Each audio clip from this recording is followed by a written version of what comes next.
Hallelujah. Thank you. దేవునికి మహిమ కలుగును గాక. ఆమేన్.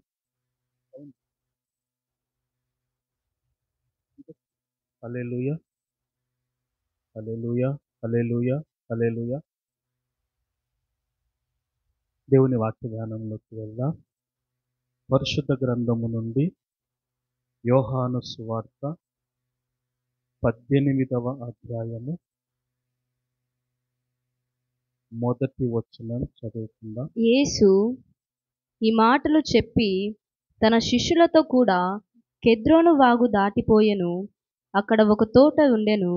దానిలోనికి ఆయన తన శిష్యులతో కూడా వెళ్ళెను. తలలో ఉంచి చిన్న ప్రార్థన చేసుకుందాం. ఈ ఉదయకాలం ప్రభువు మనందరితో మాట్లాడలాగున మనందరం కూడా ప్రార్థన చేసుకుందాం. అత్యున్నత సింహాసనముపై ఆసీనుడవైన మా ప్రియ పరలోకపు తండ్రి, నిత్యము పరిశుద్ధుడు పరిశుద్ధుడు పరిశుద్ధుడని వేవేల దూత పరివారముతో పొగడబడుచున్న మా దేవుడవు మీకు స్తోత్రాలు. ఈ ఆదివారమున ఈ ఉదయకాలమున మీరు మాకిచ్చినటువంటి ఈ శ్రేష్టమైన మందిరములో కూడుకొని పాటలు పాడి వాద్యములతో చప్పట్లతో మిమ్మల్ని ఘనపరచే భాగ్యమిచ్చి స్తోత్రములు తండ్రి. ఈ సమయములో మీ పరిశుద్ధ లేఖనములను మేము ధ్యానం చేసుకోబోతుండగా దీనుడను బలహీనుడను ఎందుకు పనికిరాని వాడనైన నన్ను పేరు పెట్టి పిలిచిన వాడవు, అభిషేక తైలము పోసి అభిషేకించిన వాడవు నీవేనని స్తుతిస్తున్నాను. ఈ సమయమందు నన్ను పరిశుద్ధపరచండి, మీ వాక్యము చేత నిండుగా నింపండి, కూడి వచ్చిన ప్రతి బిడ్డతో మాట్లాడండి. ప్రతి ఒక్కరు వినగలిగిన చెవు, గ్రహించగలిగిన మనసు, చూసుకోగలిగినటువంటి హృదయము ప్రతి బిడ్డకి అనుగ్రహించుమని, నా నోటి మాటలు మా అందరి హృదయ ధ్యానం మీ దృష్టికి అంగీకారముగా ఉండినట్లు చూపించుమని నజరేయుడు నా ప్రాణప్రియుడైన యేసుక్రీస్తు నామములో ప్రార్థించి పొందియున్నాము పరమ తండ్రి. ఆమేన్. హల్లెలూయా. దేవునికి స్తోత్రం కలుగును గాక. ఆమేన్. మన ప్రభువైన యేసుక్రీస్తు నామములో మీ అందరికీ శుభములు ప్రకటిస్తున్నాను. అలాగనే మన తండ్రి అయిన దేవుని నుండి, మన ప్రభువైన యేసుక్రీస్తు నుండి కృప సమాధానములు మీ అందరికీ సమృద్ధిగా కలుగును గాక. ఆమేన్. మీరందరూ ప్రభు కృపలో క్షేమంగా ఆరోగ్యంగా ఉన్నారని దేవుని స్తుతిస్తున్నాను. అదే రీతిగా లెంట్లో ఈ మధ్యలో ఉండటం నిజంగా నాకు కూడా ఆశ్చర్యంగానే ఉంది. హల్లెలూయా. దేవుని దగ్గర ప్రత్యేకమైన పర్మిషన్ అడిగి రావటం జరిగింది. సరే, వాక్య ధ్యానంలోకి వెళ్దాం. యోహాను సువార్త 18వ అధ్యాయం మొదటి వచనాన్ని మనం చదువుకున్నాం. యేసు ఈ మాటలు చెప్పి తన శిష్యులతో కూడా కెద్రోను వాగు దాటిపోయెను. అక్కడ ఒక తోటయుండెను. దానిలోనికి ఆయన తన శిష్యులతో కూడా వెళ్ళెను. యేసు ప్రభువు ఈ భూమి మీద పుట్టి 33.5 సంవత్సరములు నుంచి అందులో చివరి 3.5 సంవత్సరములు సువార్త ప్రకటించి అనేక మందిని స్వస్థపరచి దేవుని రాజ్యం సమీపంగా ఉంది, మారు మనస్సు పొందండి అని హెచ్చరించి ఆయన శిలువ మరణానికి అప్పగించబడే సమయం వచ్చినప్పుడు ఎక్కడ ఆయన అప్పగించబడ్డాడు అన్నటువంటి విషయాన్ని యోహాను సువార్త 18వ అధ్యాయంలో మనం చదువుకున్నాం. యేసుక్రీస్తు శిష్యులతో చాలా విషయాలు చెప్తున్నాడు. ఆయన అప్పగించబడేదానికి ముందు అవన్నీ కూడా మాట్లాడిన తర్వాత ఒక వాగు దాటిపోయాడు. దానికి కెద్రోను వాగు అని పేరు. ఆ వాగు దాటి వెళితే అక్కడ ఒక తోట ఉంది. ఆయన శిష్యులతో కూడా ఆ తోటకు వెళ్ళాడంట. అక్కడ రాయబడింది 2వ వచనంలో, పలుమారులు అక్కడికి వెళ్ళుచుండువాడు. 2వ వచనంలో యేసు తన శిష్యులతో పలుమారు అక్కడికి వెళ్ళుచుండువాడు గనుక ఆయనను అప్పగించు యూదాకు ఆ స్థలము తెలిసి ఉండెను. దేవునికి మహిమ కలుగును గాక. హల్లెలూయా. ఈరోజు ఒక మర్మముతో కూడినటువంటి అంశాన్ని దేవుడు మీతో మాట్లాడడానికి ఆశపడుతున్నాడు కాబట్టి శ్రద్ధగా వినండి. ఎవరు నిద్రపోవద్దండి. ఇది చాలా అవసరమైనటువంటి అంశం. యేసుక్రీస్తు పలుమారులు ఒక తోటలోకి వెళ్ళేవాడు. పలుమారులు ఒక తోటలోకి వెళ్ళేవాడు. రాయబడి ఉంటుంది మత్తయి సువార్త, లూకా సువార్తలలో, వాడుక చొప్పున ఆయన వెళ్ళేవాడు అని రాస్తుంది. హల్లెలూయా. వాడుక చొప్పున ఆ తోటకు వెళ్ళేవాడంట. దీనికి కొంతమంది గెత్సెమనే తోట అని చెప్పినారు. ఏంటండి ఇది? గెత్సెమనే తోట. అది ఎక్కడుందంటే యెరూషలేమునకు సమీపములో ఒలీవల కొండ ఒకటి ఉంది. ఆ కొండ నిండుగా ఒలీవల చెట్లు ఉన్నాయి. ఆ ఒలీవల చెట్ల కొండలో ఒక ప్రాంతంకి గెత్సెమనే అనే పేరుంది.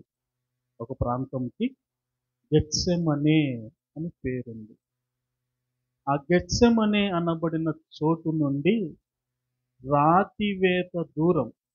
రాతివేత అంటే ఒక మనిషి చేత్తో రాయి విసిరితే ఎంత దూరం వెళ్ళి పడుతుందో అంత దూరాన్ని రాతివేత దూరం అని కొలత కొలిచేవాళ్ళు.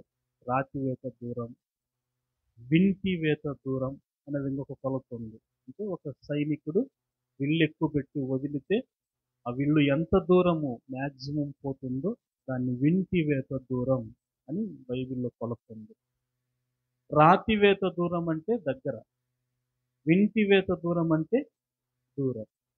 మామూలుగా మనకు ఆమడ దూరం అంటారు. ఆమడ దూరం అంటే నడిచిపోగలిగినంతుంది.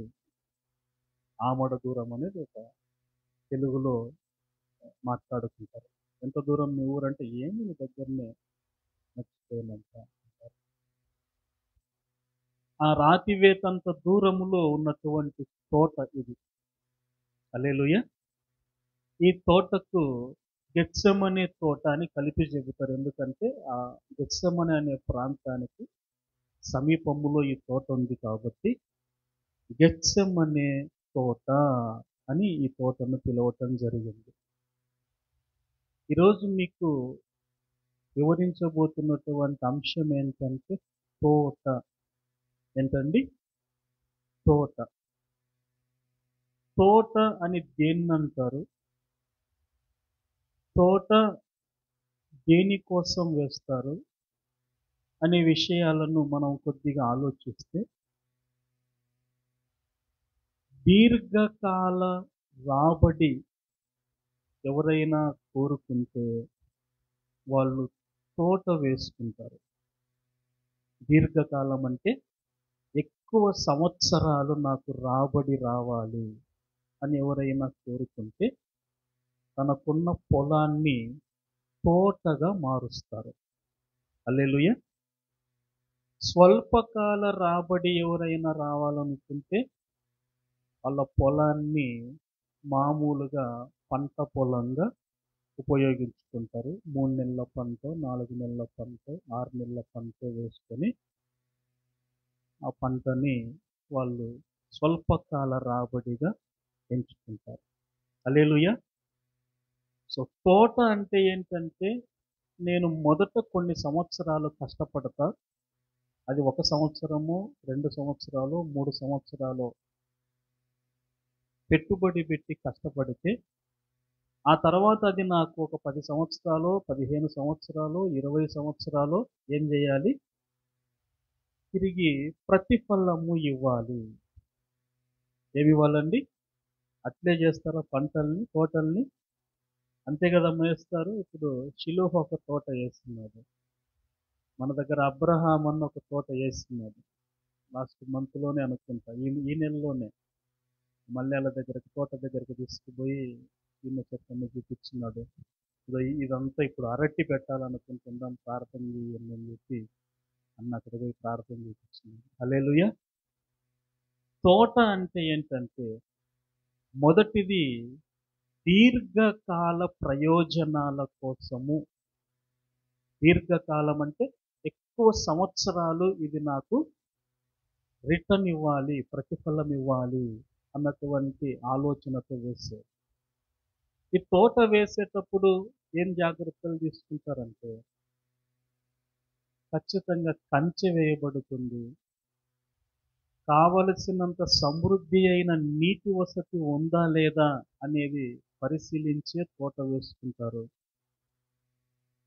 అలాగే ఆ తోటలో రకరకాలైనటువంటి మొక్కలు నాటుతారు. అవి ఎదగడం కోసము కొన్ని సంవత్సరాలు శ్రమించాలి. అవి వెంటనే ప్రతిఫలాన్ని ఇచ్చేటివి కాదు. ఆ మొక్కలు ఎదగాలి, మ్రానులుగా తయారవ్వాలి, ఫలించాలంటే వాటికి నీరు కట్టాలి, ఎరువు వేయాలి. వాటిని పాడు చేయకుండా, ఏ ఇతర పశువులు అందులో ప్రవేశించకుండా, పాడు చేయకుండా జాగ్రత్తలు తీసుకోవాలి, కంచె వేయాలి. ఇంత ప్రాసెస్ జరిగితేనే ఒక తోట అనేది ఫలింపులోకి వస్తుంది. హల్లెలూయా. హల్లెలూయా. యేసు ప్రభువు తన జీవిత ముగింపునకు తోటను ఎంచుకున్నాడండి. దేన్ని ఎంచుకున్నాడు? తోటలో అప్పగించబడినాడు. గొల్గతా అనే కొండపైన సిలువ వేయబడినాడు. ఆయన సిలువ వేయబడినటువంటి స్థలమునకు అతి సమీపములో ఇంకొక తోట ఉందంట. ఆ తోటలో ఒక క్రొత్త సమాధి ఉండిందంట. ఆ సమాధిలో ఎవరు కూడా పెట్టబడలేదు. ఆ క్రొత్త సమాధిలో యేసు ప్రభువు పెట్టబడ్డాడు. హల్లెలూయా. యేసు ప్రభువు తన జీవిత ముగింపు అంటే ఈ లోకములో శరీరధారిగా ఆయన జీవితాన్ని ఎక్కడ ముగించాడంటే తోటలో ముగించాడు. ఎక్కడ ముగించాడు చెప్పండి? ఈ మాటలు మీరు గుర్తుపెట్టుకోవాలి. మనందరం కూడా ముగిస్తాం మన జీవితం. ఎక్కడ ముగిస్తాం? ఎక్కడికి తీసుకుపోయేస్తారు మనల్ని? సమాధుల్లో వేసి దానికే సమాధుల తోట అని పేరు పెడతారు. హల్లెలూయా. ఏమని పేరు పెడతారండి? పల్లెటూళ్ళలో పెద్దగా పట్టించుకోరు కానీ ఏ చిన్న పట్టణానికి పోయినా అది సమాధుల తోట అని రాసి ఉంటుంది. క్రైస్తవ సమాధుల తోట అని రాసి ఉంటుంది. ఎందుకు దాన్ని తోట అని అంటారంటే, యేసు ప్రభువు చనిపోయినప్పుడు తోటలో పాతిపెట్టబడ్డాడు. హల్లెలూయా. అందుకే సమాధుల దగ్గర చెట్లు పెంచుతారు. ఏవో వేప చెట్టు, ఇంకొక చెట్టు, ఫలాలిచ్చే చెట్టు కాకపోయినా కనీసం నీడనిచ్చే చెట్టైనా ఉండాలని పెంచుతారు. ఒక తోటలాగా ఉండాలా అని కోరుకుంటారు. సరే, మనము యోహాను సువార్తలోనే 19వ అధ్యాయం 41వ వచనం చూస్తే ఆ మాట రాయబడి ఉంటుందండి. ఆయనను సిలువ వేసిన స్థలములో సిలువ వేసిన స్థలములో ఒక తోట ఒక ఉండెను. తోటయుండెను. ఆ తోటలో ఆ తోటలో ఎవడును ఎప్పుడును ఉంచబడని క్రొత్త సమాధి ఒకటి ఉండెను. చాలా. హల్లెలూయా. చివర్లో 42 చివర్లో వారు అందులో యేసును పెట్టిరి. దేవునికి స్తోత్రం కలుగును గాక. హల్లెలూయా. కాబట్టి ఒక మనిషి జీవితములో చిట్ట చివరి ఘట్టం ఎక్కడ ముగుస్తుంది అంటే సమాధుల తోట దగ్గర ముగుస్తుంది. హల్లెలూయా. నేను సమాధి తోటకు పోను అనేవాళ్ళు ఈ భూమి మీద ఎవడు లేడు. సరే, ఇప్పుడు యేసు ప్రభువు యొక్క జీవిత ముగింపు తోట అని చెప్పాను మీకు. తోట. యేసు ప్రభువు జీవిత ముగింపు తోట అయితే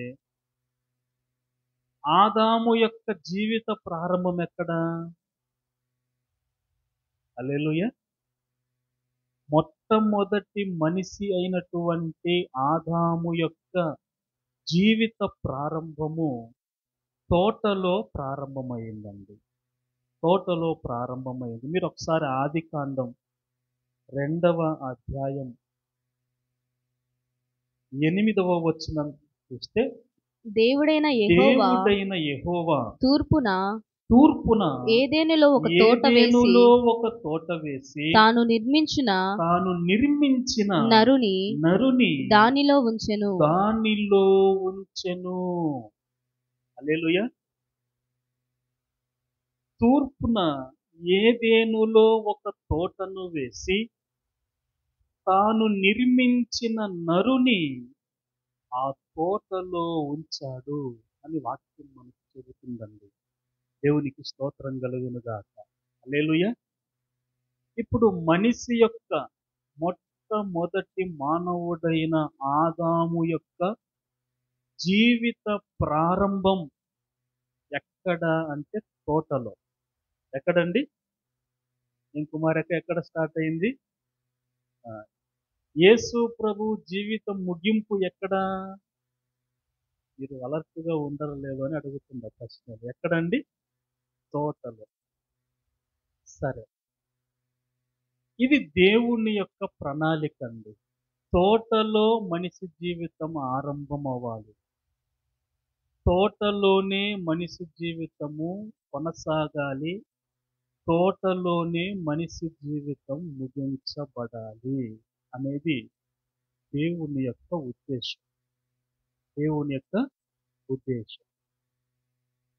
అయితే మొదటి మానవుడైనటువంటి ఆదాము పాపము చేసినాడు. తోట నుండి వెళ్ళగొట్టబడినాడు. తోట వెలుపల ఆయన జీవితం ముగించబడింది. హల్లెలూయా.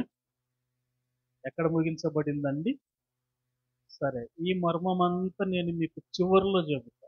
ఆదాము యేసుక్రీస్తులకు సంబంధించిన ఈ మర్మము ప్రసంగాంశము చివరిలో చెప్తా. ఇప్పుడు మనము ఈ తోటను గురించి మొదట ధ్యానం చేస్తే, పరిశుద్ధ గ్రంథము తోటని ప్రాముఖ్యంగా 3 విషయాలకు పోల్చి చెప్పటం జరిగింది. తోటని 3ంటికి పోలికగా చెప్పటం జరిగింది. మొదటిది, తోట అనేది ఒక వ్యక్తికి లేదా ఒక విశ్వాసికి సాదృశ్యంగా చెప్పబడింది. చెప్పండి, తోట ఎవరికి సాదృశ్యము? ఒక వ్యక్తికి లేదా ఒక విశ్వాసికి సాదృశ్యంగా చెప్పబడింది. ఇక్కడ నేను విశ్వాసిని అనే వాళ్ళు అల్లుయే చెప్పండి. దేవుడి పైన నాకు విశ్వాసం ఉందన్న వాళ్ళు మాత్రం చెప్పండి హల్లెలూయా. కాబట్టి మీరందరూ ఏం ఒప్పుకుంటున్నారంటే నేను ఒక తోటని అని ఒప్పుకుంటున్నారు. నేను ఒక తోటని.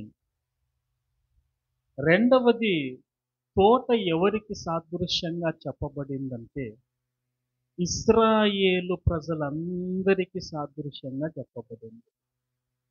ఎవరికండి? ఇశ్రాయేలు జనాంగమునకు సాదృశ్యముగా తోట అనేది చెప్పబడింది. మూడవది, దేవుని మందిరానికి సాదృశ్యంగా చెప్పబడింది. దేనికండి? దేవుని మందిరానికి. 3 విషయాలు చెప్పండి వరుసగా. 1, వ్యక్తికి లేదా విశ్వాసికి సాదృశ్యం. 2, ఇశ్రాయేలు ప్రజలకు సాదృశ్యం. 3, దేవుని మందిరానికి సాదృశ్యం. హల్లెలూయా. ఇప్పుడు ఇశ్రాయేలు ప్రజలను గురించి ధ్యానం చేసే పరిస్థితి మనకు లేదు. మనకు అంత అవసరత కూడా ఇప్పుడు లేదు ఈ అంశం. కాబట్టి రెండింటిని గురించే మనం ధ్యానం చేద్దాం. ఏంటి ఆ రెండు? అంటే ఒకటి విశ్వాసి గురించి, రెండు దేవుని మందిరము గురించి మనము ఆలోచన. పరిశుద్ధ గ్రంథములో రకరకాలైనటువంటి తోటల గురించి చెప్పబడింది. ద్రాక్ష తోటలు ఉన్నాయి, ఒలీవ తోటలు ఉన్నాయి, అంజూరపు తోటలు ఉన్నాయి, హల్లెలూయా, దానిమ్మ తోటలు ఉన్నాయి, రకరకాలైనటువంటి తోటలు. అయితే కొన్ని ప్రాముఖ్యమైనటువంటి తోటలను గురించి ఇప్పుడు మనం ధ్యానం చేసి, నేను ఎలా ఉన్నాను, లేకపోతే నేను వెళుతున్నటువంటి నా మందిరం ఎలా ఉంది అన్నటువంటి విషయాలను మనం పరిశీలన చేసుకుందాం. మొట్టమొదటిగా యోవేలు గ్రంథము 1వ అధ్యాయం 19వ వచనం చదువుకుందామండి. యోవేలు గ్రంథం 1వ అధ్యాయం 19వ వచనం.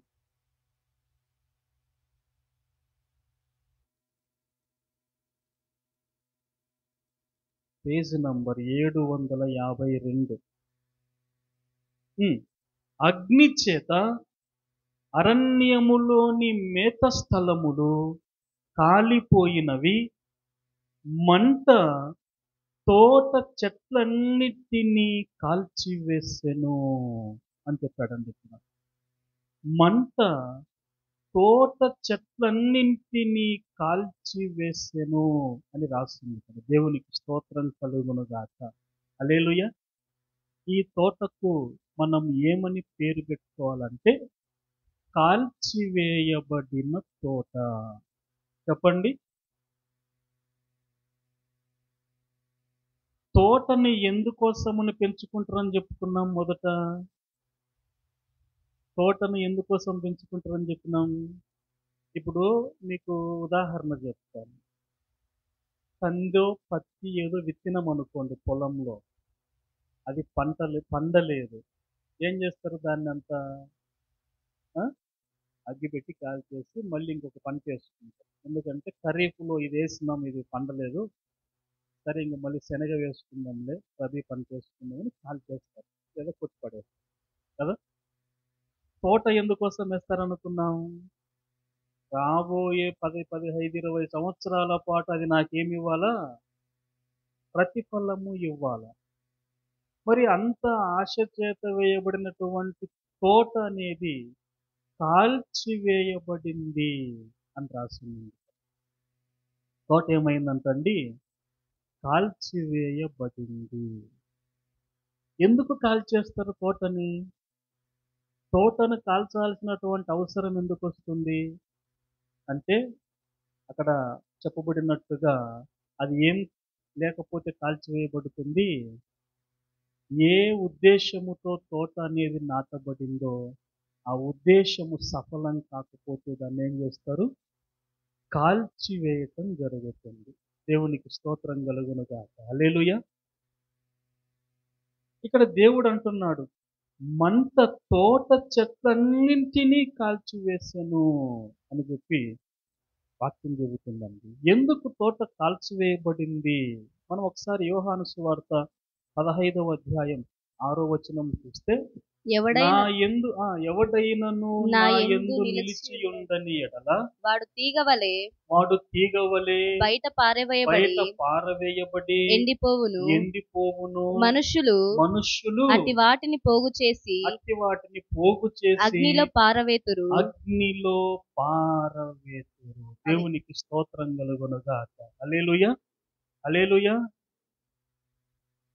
ఏ తోట, ఏ చెట్టు అగ్నిలో వేయబడుతుందంటే, ఏదైతే ఫలించలేదో, ఏదైతే ప్రభువులో అంటు కట్టబడి ఉండలేదో అది నరకబడుతుందంట, పారవేయబడుతుంది అని చెప్పి వాక్యం చెబుతుందండి. విలాప వాక్యముల గ్రంథం 2వ అధ్యాయము 6వ వచనం చూద్దామండి. తోట ఎందుకు కాల్చివేయబడుతుంది? ఎప్పుడు కాల్చివేయబడుతుంది? చదువుమా. 2వ అధ్యాయం 6వ వచనం.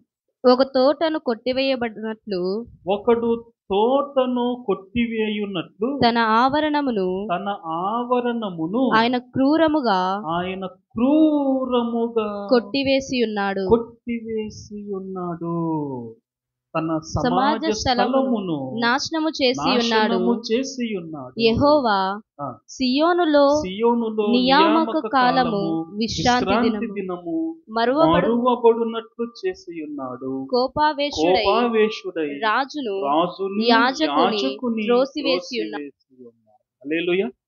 ఇక్కడ రాయబడిన మాట ఏంటంటే, ఒకడు తోటను కొట్టివేయున్నట్లు. కొట్టివేయడం అంటే నరకడం. మన భాషలో ఏం చేసినారంట? చెట్లన్నీ నరికేసి. నరకకుండా ఎవరు కాల్చారు కదండి. కాల్చబడాలంటే వాటిని ఏం చేయాల? మొదట నరకాల. ఒకడు తోటను కొట్టివేయున్నట్టు. ఎప్పుడు కొట్టేస్తాడు? ఎంత ఆక్రోశం లేకపోతే, ఎంతో శ్రమపడి 1, 2, 3 సంవత్సరాలు కష్టపడి ప్రయాసపడి దానికోసము సమయాన్ని, ధనాన్ని, శక్తిని అంతా వెచ్చించి అది ఫలించాలని కోరుకొని ఫలింపు లేకపోతే ఎంత ఆవేదన, ఎంత ఆక్రోశము ఆ తోట యజమానికి లేకపోతే దాన్ని కొట్టేస్తాడో మీరు ఆలోచించండి. హల్లెలూయా. అర్థమవుతుందా అండి? మనం అనుకున్నది జరగకపోతే ఏమవుతుంది? మనకి ఆక్రోశం వస్తుంది. ఏం చేయాలి? అంత కోపం వస్తుంది. తోటను కొట్టివేసేటంత కోపం వచ్చి ఒకడు ఏ విధంగా తోటను కొట్టివేస్తాడో, దేవుడు కూడా తన ఆవరణమును క్రూరముగా కొట్టివేసి ఉన్నాడు. తన సమాజ స్థలమును నాశనము చేసి ఉన్నాడు. సమాజ స్థలము అనేది మీరు గుర్తుపెట్టుకోండి. ఇది దేవుని మందిరానికి ఇక్కడ గుర్తుగా చూపిస్తుంది. హల్లెలూయా. లేకపోతే ఇశ్రాయేలు ప్రజలను కూడా ఇక్కడ మనము సాదృశ్యంగా తీసుకోవచ్చు అన్నమాట. కాబట్టి ఒక తోట కాల్చబడక ముందు అది కొట్టివేయబడుతుంది. ఎందుకు కొట్టివేయబడుతుంది అంటే, అక్కడ యోవేలు గ్రంథములోనే 1వ అధ్యాయం 12వ వచనం చదువుతాము. యోవేలు గ్రంథం 1వ అధ్యాయము 12వ వచనం. ద్రాక్ష చెట్టు ఎండిపోయెను, అంజూరపు చెట్లు వాడిపోయెను, దానిమ్మ చెట్లును ఈత చెట్లును జల్దరు చెట్లును తోట చెట్లన్నిటియు వాడిపోయినవి. నరులకు సంతోషమేమియు లేకపోయింది. హల్లెలూయా. తోట చెట్లన్నీయు ఏమైనాయంట?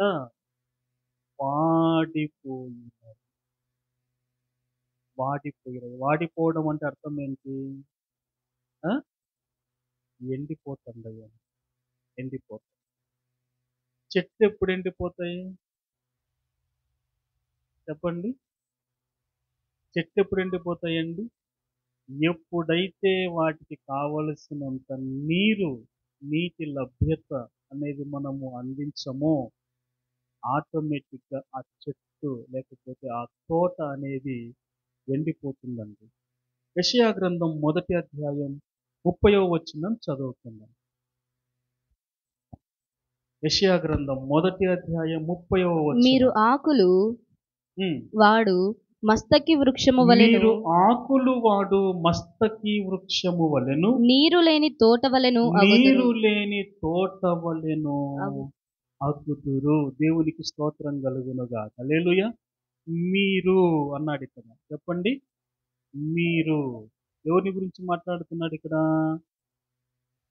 మన గురించే మాట్లాడుతున్నాడు. ఇజ్రాయేల్ ప్రజల గురించి మాట్లాడుతున్నాడు. సంఘం గురించి మాట్లాడుతున్నాడు. మీరు ఆకులు వాడు మస్తకి వృక్షము వలెను, నీరు లేని తోట వలెను అగుదురు. హల్లెలూయా. ఈ తోటకు ఏం లేదంట? నీరు లేదు. తోటమాలి ఉన్నాడు, తోట కాపరి ఉన్నాడు, కంచె ఉంది, ఎరువు ఉంది. అర్థమవుతుందా అండి? ఏమున్నా కానీ ఏం అవసరమైంది ఏంటి దీనికి? నీరు ఉండాలి. ఎప్పుడైతే తోటకు నీరు తక్కువ అవుతుందో అది వాడిపోతుంది. ఎప్పుడైతే వాడిపోతుందో అది కొట్టివేయబడుతుంది. ఎప్పుడైతే కొట్టివేయబడుతుందో అది అగ్ని చేత కాల్చివేయబడుతుంది. దేవునికి స్తోత్రం కలుగును గాక. హల్లెలూయా. ఈ 4 విషయాలు గుర్తుపెట్టుకోవాలి. ఏముండాలి తోటకి?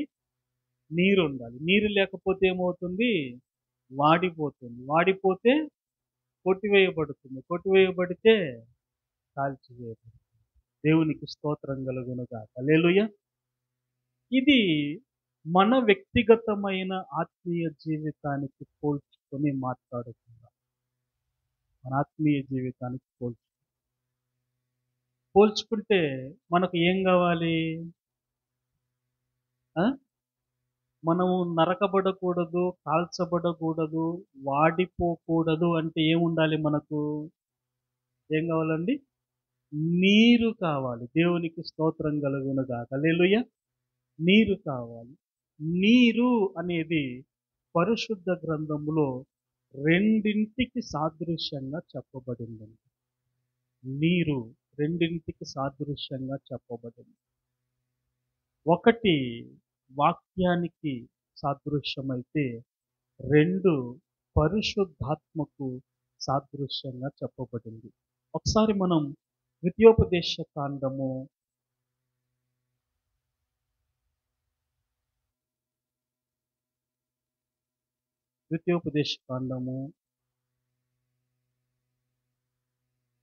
32వ అధ్యాయం 2వ వచనం చదువుకుందాం.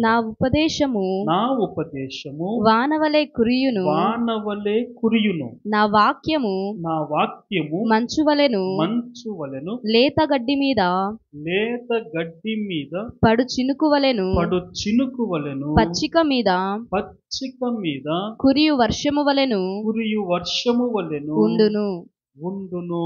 దేవునికి స్తోత్రం కలుగును గాక. హల్లెలూయా. హల్లెలూయా. ఇక్కడ రాయబడిన మాట ఏంటండి? నా ఉపదేశము ఎట్లొస్తుందంట? వాన వలెను, నా వాక్యము మంచు వలెను లేత గడ్డి మీద కురియు చినుకు వలెను మీ యొద్దకు వచ్చును అన్నాడు. దేవునికి స్తోత్రం కలుగును గాక. వాక్యము నీటికి సాదృశ్యంగా ద్వితీయోపదేశ కాండం 32:2లో మనం చూస్తున్నాం. ఇంకొకటి ఏం చెప్తున్నామండి? నీరంటే పరిశుద్ధాత్మ అభిషేకానికి సాదృశ్యం. యోహాను సువార్త 7వ అధ్యాయం 38-39 వచనాలు చదువుతున్నాం. నా యందు విశ్వాసముంచు వాడెవడో లేఖనము చెప్పినట్టు వాని కడుపులో నుండి జీవజల నదులు పారునని బిగ్గరగా చెప్పెను. తన యందు విశ్వాసముంచు వారు పొందబోవు ఆత్మను గూర్చి ఆయన ఈ మాట చెప్పెను. దేవునికి స్తోత్రం కలుగును గాక. హల్లెలూయా. నా యందు విశ్వాసం ఉంచు వాడెవడో లేఖనము చెప్పినట్టు వాని కడుపులో నుండి ఏమొస్తాయంట? జీవ జల నదులు పారునని బిగ్గరగా చెప్పెను. తన యందు విశ్వాసం ఉంచువారు పొందబోవు ఆత్మను గూర్చి ఆయన ఈ మాట చెప్పెను అని పరిశుద్ధ గ్రంథంలో రాశారండి. జీవ జల నది ఏంటండి ఇది? జీవజల నది పరిశుద్ధాత్మకు సాదృశ్యంగా చెప్పబడింది. ఇప్పుడు మనము తోట గురించి ఆలోచిద్దాం. తోటకు ఏముండాలంటున్నాడండి? నీరు అనేది చాలా ప్రాముఖ్యమైంది.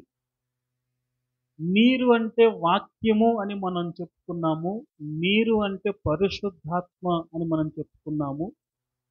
ఏ వ్యక్తి అయితే తన జీవితములో వాక్యము చదవడానికి, వాక్యాన్ని ధ్యానించడానికి, వాక్యాన్ని వినడానికి ప్రాధాన్యత ఇవ్వడో ఆ వ్యక్తి నీరు లేని తోట.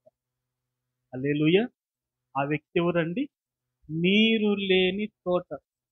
ఇక్కడ వాక్యం ప్రకటిస్తూ ఉంటే బయట పచారులు చేస్తూ ఉంటారు. ఆటోల్లో కూర్చొని ఫోన్లు ఎత్తుకుంటారు మనోళ్ళు. ఆ వంట దగ్గర వంట చేసే వాళ్ళు పని చేస్తుంటే ఊరికి అక్కడిక్కడ నిలబడుకొని ఊరికి టైం పాస్ చేస్తూ ఉంటారు. హల్లెలూయా. ఏం లేదు, ఆ తోటకి ఏం లేదు, నీరు లేదు. అదేమైపోతుంది?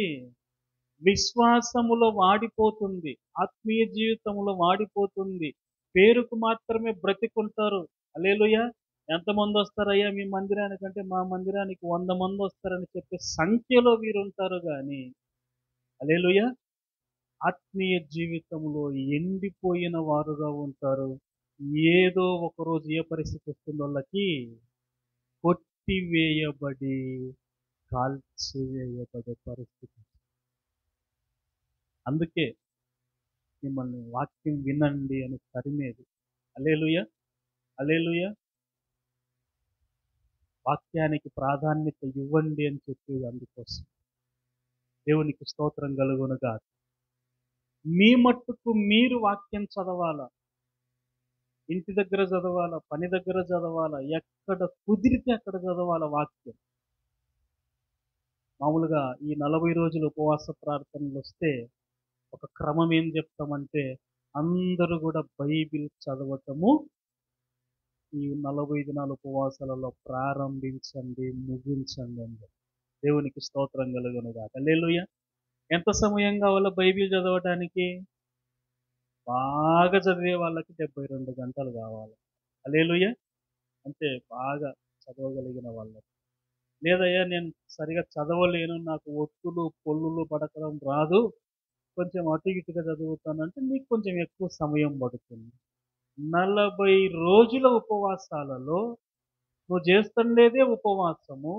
నువ్వు చేస్తుండేదే ఉపవాసం అంటే దేవునితో సహవాసం. దేవుడు ఎక్కడున్నాడు నీకు? ఇక్కడే ఉన్నాడు. హల్లెలూయా. నీవు దేవునితో సహవాసం అంటే ఎవరి ముందర కూర్చొని ఉండాలా? దేవుని ముందర కూర్చొని ఉండాలా, బైబిల్ ముందర కూర్చొని ఉండాలా. హల్లెలూయా. ఊరికే పొద్దుపోని వాటన్నిటికీ సమయాన్ని వెచ్చించి నేను ఉపవాసం చేస్తున్నానంటే నువ్వు అనుకుంటుండవు నేను భోంచేయడం మానేసినాను కాబట్టి ఉపవాసం చేస్తున్నాను అనుకుంటుండవు. అది తప్పు. హల్లెలూయా. ఒకడు తన ప్రాణమును ఆయాసపరుచుకొనుట ఆయనకు ఇష్టమైన ఉపవాసమా అని వాక్యములు ప్రశ్నించినాడు. నువ్వు నువ్వు అనుకుందాము, ఈశ్వరన్న 12 వరకు ఉంటున్న ఉపవాసము, నేను అన్న కంటే భక్తి పూర్ణ అనిపించుకోవాలా అని నేను 1 గంట వరకు ఉంటానని షిలోహ్ ఉంటాడు. శేఖరన్న అనుకుంటాడు, ఇషాకరన్న నేను ఇంకా భక్తి పూర్ణ అనిపించుకోవాలా అని 2 వరకు ఉంటాడు. హల్లెలూయా. అర్థమవుతుందా అండి? ఇట్లా ఇంకొకరు నేను ఇంకా భక్తి పూర్ణ అనిపించుకోవాలని 3 వరకు ఉంటారు, ఇంకొకరు 4 వరకు ఉంటారు. హల్లెలూయా. కానీ 12 వరకే ఉపవాసం ఉన్నా కానీ ఏం చేయాలా? ప్రార్థనలో ఉండాలా, వాక్యం చదవాలా, దేవునికి సమీపంగా ఉండాలి. హల్లెలూయా. హల్లెలూయా. ఎందుకోసం ఈ ప్రాసెస్ అంతా అంటే, ఈ తోట ఈ తోట ఇది వాడిపోకుండా నేను జాగ్రత్తగా చూసుకోవాలి. ఇది ఎండిపోకుండా నేను జాగ్రత్తగా చూసుకోవాలా. ఇది వాడిపోయింది, ఎండిపోయింది, ఇది పనికి రాదు అని తోటమాలికి అనిపించిందనుకో, తోట యజమానునికి అనిపించిందనుకో, ఏం చేస్తాడు ఆయన? అరే దీన్ని కొట్టేసి, ఈ తోట మనకు పనికి రాదు, ఫలం ఇవ్వదు, దీన్ని కొట్టేసి అగ్నిలో వేసి కాల్చేసి మనం ఫ్రెష్గా వేరే తోటని నాటుకుందాం అని అనుకుంటాం. దేవునికి స్తోత్రం కలుగునగా. నేను ఎప్పుడు చెబుతుంటా, మనకు సంవత్సరానికి 52 ఆదివారాలు వస్తాయి. ఎన్ని వస్తాయండి? అంటే సంవత్సరానికి ఎన్ని ప్రసంగాలు వింటాం? 52 ప్రసంగాలు వింటాం. అంటే మీరు అనొచ్చు, అన్న మేము పొద్దున్న లేస్తే టీవీ ఆన్ చేసుకొని శుభవార్తలు, ఆరాధనలు, మేము ఇంకా ఇక్కడ లోకల్గా వచ్చే ఛానల్స్లో చాలా మంది వాక్యాలు వింటాము అని మీరు అనొచ్చు. లేదన్నా మేము డ్యూటీలో ఉన్నప్పుడు కూడా ఫోన్లో యూట్యూబ్లో ఓపెన్ చేసుకొని మేము చాలా మంది వాక్యాలు వింటాము అని మీరు అనుకోవచ్చు. దేవునికి స్తోత్రం కలుగును గాక. హల్లెలూయా. హల్లెలూయా. మీరు ఎన్నైనా వింటుండొచ్చు, తప్పు కాదు. ఎక్కడ అవకాశం ఉంటే అక్కడంతా వినండి. కానీ నీవు ఎంత ఎదుగుతున్నావు అనేది టీవీలో కనపడే స్పీకర్కి నువ్వు చెప్పలేవు. హల్లెలూయా. అర్థమవుతుందా అండి? లేకపోతే యూట్యూబ్‌లో నువ్వు వినేటువంటి అతని వాక్యం విని, నేను నీ వాక్యం విని ఎదుగుతున్నాను, బలపడుతున్నాను, నేనేదో నేర్చుకున్నాను అనే విషయం నువ్వు అతనికి చెప్పలేవు. నా వాక్యం విని, ఈరోజు వాక్యం విని నువ్వు ఎంత నేర్చుకున్నావు అన్నటువంటి విషయం వాళ్ళు కూడా నిన్ను అడగలేరు. అట్లంటే గనక దేవుడు ఈ సంఘము అనేటువంటి ఈ పద్ధతిని పెట్టుండేవాడే కాదు. హల్లెలూయా. హల్లెలూయా. నీవు నీ మందిరములో ఎంత వాక్యము వింటున్నావు అన్నదే ప్రాధాన్యం. ప్రాధాన్యం అన్న ఇది మాత్రమే అని చెప్పలేదు మీరు. గుర్తుపెట్టుకోండి. ప్రాధాన్యం అంటే మొదట నీవు వాక్యము మందిరములో విను. హల్లెలూయా. ఎందుకు? నిన్ను కని పెంచే బాధ్యత దేవుడు ఎవరికి ఇచ్చినాడు? మందిరములో ఉన్న సేవకులకు ఇచ్చినాడు. మీకు పాల వంటి వాక్యం పెట్టాలి, స్వచ్ఛమైన వాక్యం పెట్టాలి. మీరు ఎదుగుతూ ఉండగా బలమైనటువంటి వాక్యం మీకు అందించాలి. ఎంతగా అంటే మీరు వాడిపోకుండా జాగ్రత్త పడాలి. హల్లెలూయా. సరే, సంవత్సరం అంతటికి 52 ప్రసంగాలు. అయితే ఒక లెంటులో ఎన్ని ప్రసంగాలు వింటాం? 47 ప్రసంగాలు వస్తాయి. 7 ఆదివారాలు తీసేస్తే 40 ప్రసంగాలు. దేవునికి స్తోత్రం కలుగును గాక. హల్లెలూయా. హల్లెలూయా. అంటే తక్కువ సమయములో ఎక్కువ వాక్యాన్ని వినే అవకాశం దేవుడు మనకు ఈ 40 రోజుల ఉపవాసాలలో ఇచ్చినాడు. ఎందుకోసం ఇచ్చినాడు? ఎందుకోసం ఇచ్చినాడు? నువ్వు వాడిపోకూడదని. హల్లెలూయా. నువ్వు విశ్వాసములో బలహీనురాలు కాకూడదు, బలహీనుడవు కాకూడదు. నువ్వు ఆత్మీయ జీవితములో బలహీనురాలివి, బలహీనుడవు కాకూడదు. నీవు వాడిపోకుండా జాగ్రత్త పడటం కోసమే దేవుడు నీకు నాకు ఈ 40 రోజులు వాక్య సందేశాలు ఇవ్వటం జరిగింది. చిలంకూరులో అయితే 40, మేము రేణిగుంటలో అయితే 80 వింటాం. హల్లెలూయా. మాకు ఉదయం కూడా వాక్య పరిచర్య వింటాం. దేవునికి స్తోత్రం కలుగునుగా, దేవునికి మహిమ కలుగునుగా. కాబట్టి ఎవరైనా ఇంకా ఎక్కువ వాక్యం వింటాం మేము కూడా అనేవాళ్ళు ఉంటే తండ్రి రేణిగుంటకు పోదాం, వాళ్ళందరినీ తీసుకొని ఉంటాం. దేవునికి మహిమ కలుగునుగా. హల్లెలూయా. ఎందుకు ఈ మాటను నేను మీకు నొక్కి చెప్పాల్సి వస్తుందంటే, మీలో చాలా మందికి 40 రోజుల ఉపవాస కూడికల పైన నిర్లక్ష్యం ఉంది. ఏముందండి? ఆదివారం వస్తేనేమో నిండా కూర్చుంటుండరు మందిరంలో. మరి మిగతా రోజులు ఏమైపోయినారు? మిగతా రోజులు పగులు పనికి పోతారు. మీరు పగులు పనికి పోతారు కాబట్టి పగులు ప్రార్థనలు పెట్టలేదు. హల్లెలూయా. అర్థమవుతుందా అండి? ప్రతిరోజు సాయంకాలం జరుగుతున్నప్పుడు ఎవరి ప్రయోజనం కోసము ఈ ఉపవాస ప్రార్థనలు పెట్టామంటే, ఇది సేవకులంగా మా ప్రయోజనం కోసం. హల్లెలూయా. ఎవరి ప్రయోజనం కోసము? మీ ప్రయోజనం. మీరు విస్తారంగా వాక్యం వినాల. ఎప్పుడు కిషోరన్న వాక్యం వింటే బోరు మీకు. ఎంత మర్మాలు బోధించినా బోరే. ఎప్పుడు రోజెక్కే వాక్యం వింటే మీకు బోరు.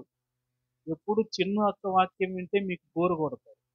కాబట్టి ఈ లెంట్లో ఏం చేస్తున్నామంటే, అందరూ వాక్యం చెబితే దేవుడు ఒక్కొక్కరి ద్వారా ఒక్కొక్క అంశాన్ని, వారి జీవితంలో జరిగిన సాక్ష్యాలను, దేవుడు వాళ్ళని ఎట్లా బలపరిచినాడు, నడిపించినాడు, వాడుతున్నాడు, ఇవన్నీ విన్నప్పుడు వినుట వలన ఏం కలుగుతుంది?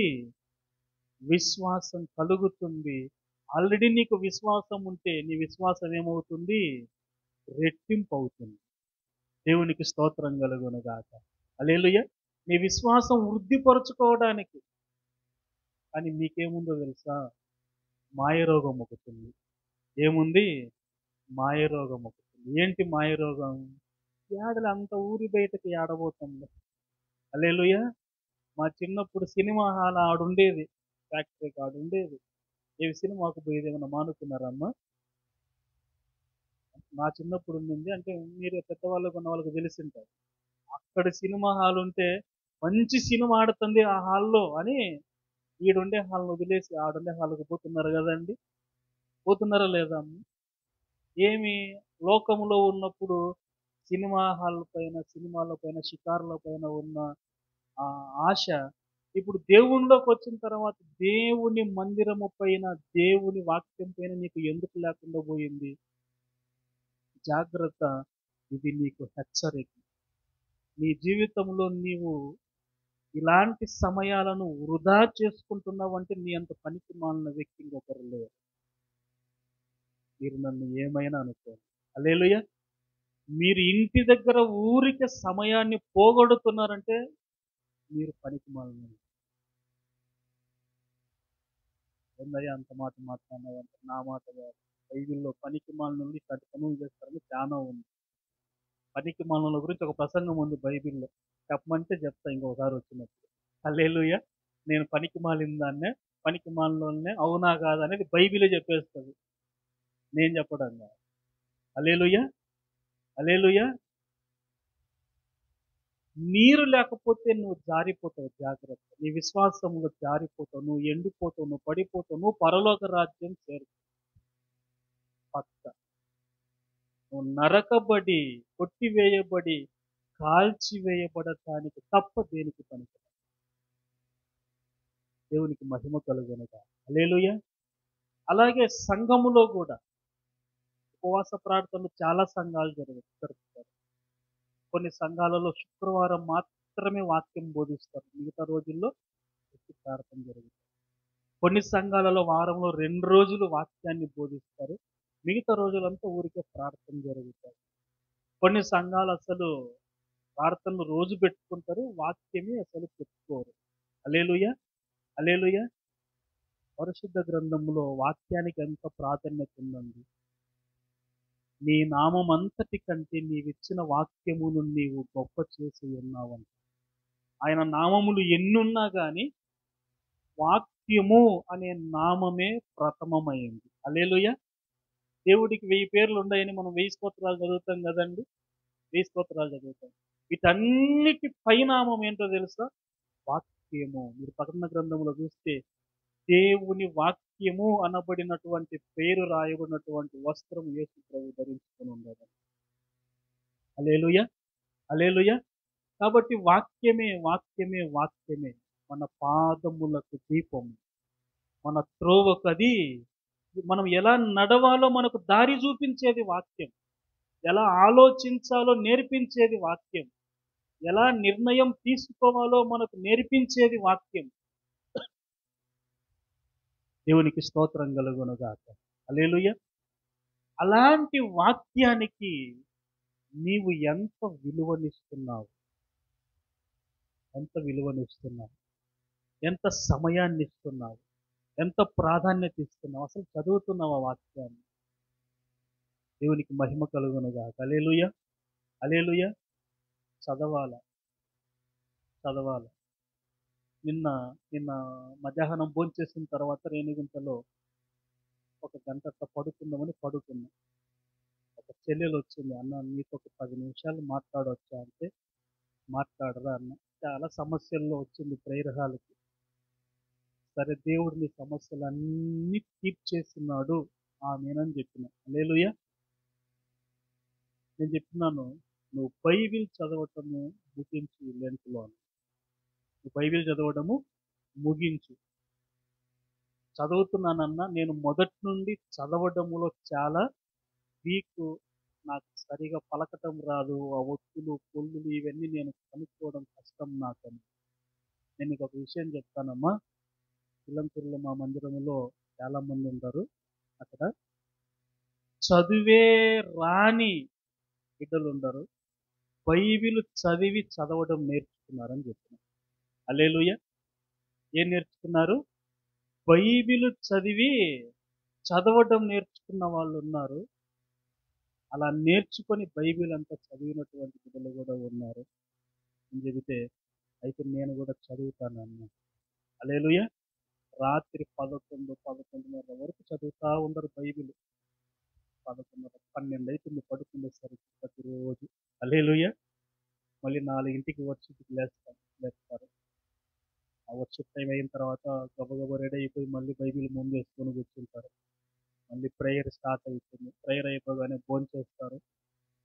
ఆ తర్వాత ఒక అరగంట, గంట రెస్ట్ తీసుకుంటారు. మళ్ళీ బైబిల్ ముందు వేసుకొని చదువుతూ ఉంటారు. బైబిల్ చదవడం, ప్రార్థన చేసుకోవడం, బైబిల్ చదవడం, ప్రార్థన చేసుకోవడం, ఇదే పని. హల్లెలూయా. అది ఉపవాసం అంటే. వాక్యం చదవటం, రోజు 2 ప్రసంగాలు వింటారు. సరే, అంత సమృద్ధిగా ఏనుగుంట్లో ఉంది ఆహారం. పిల్లంకూరులో కూడా పెట్టాలని కోరుకోండి. హల్లెలూయా. ఎక్కడన్నా సాయంకాలం పెడుతున్న కూడాలకి రావడం లేదు. మరి పగలు పెడితే ఎప్పుడు వచ్చేదనంటారేమో. సరే, ఉన్న కాటికైనా, సమయము దేవుడిచ్చిన కాటికైనా, వాక్యము విత్తబడుతున్నటువంటి ఈ దినాలలో నీవు ఆ వాక్యాన్ని స్వీకరించకుండా ఉన్నావు. జాగ్రత్త. సమయాన్ని వృధా చేయొద్దండి. నీరు లేని తోట అది వాడిపోయింది. ఏమైందండి అది? వాడిపోయింది. వాడిపోయిన తోట ఏమైతుంది? కొట్టివేయబడుతుంది. అది చివరికి ఏమైపోతుంది? అగ్నిలో వేయబడి కాల్చబడి. నీవు నరకానికి పోవాలంటే నువ్వు వాక్యం చదవద్దు, వాక్యం వినొద్దు, వాక్యానుసారంగా జీవించను వద్దు. హల్లెలూయా. హల్లెలూయా. లేదు నేను పరలోక రాజ్యం చేరాలంటే నువ్వేం చేయాలా? వాక్యం చదవాలి. అన్నా నేను బైబిల్ చదవాలనుకుంటున్నా, నాకు డ్యూటీలో చదవడం కుదరదన్నా, నేను సెల్ ఫోన్లో చదవచ్చా అని ఒక విశ్వాసి అడిగినాడు. దేవునికి స్తోత్రం కలుగునుగాక. హల్లెలూయా. హల్లెలూయా. బైబిల్ తెరిచి చదివే అవకాశమే లేకపోతే నువ్వు ఫోన్లోనైనా చదువు అని చెప్పి. హల్లెలూయా. బైబిల్ తీసుకుపోయి బైబిల్ తెరిచిపెట్టి చదివే అవకాశము, సమయము లేదు అని అంటే నువ్వేం చేయొచ్చు? ఫోన్లో చదువు. ఫోన్లో చదువు. ఇంటి దగ్గర ఉన్నప్పుడు బైబిల్లో చదువు. డ్యూటీలో ఉన్నప్పుడు ఫోన్లో చదువు. హల్లెలూయా.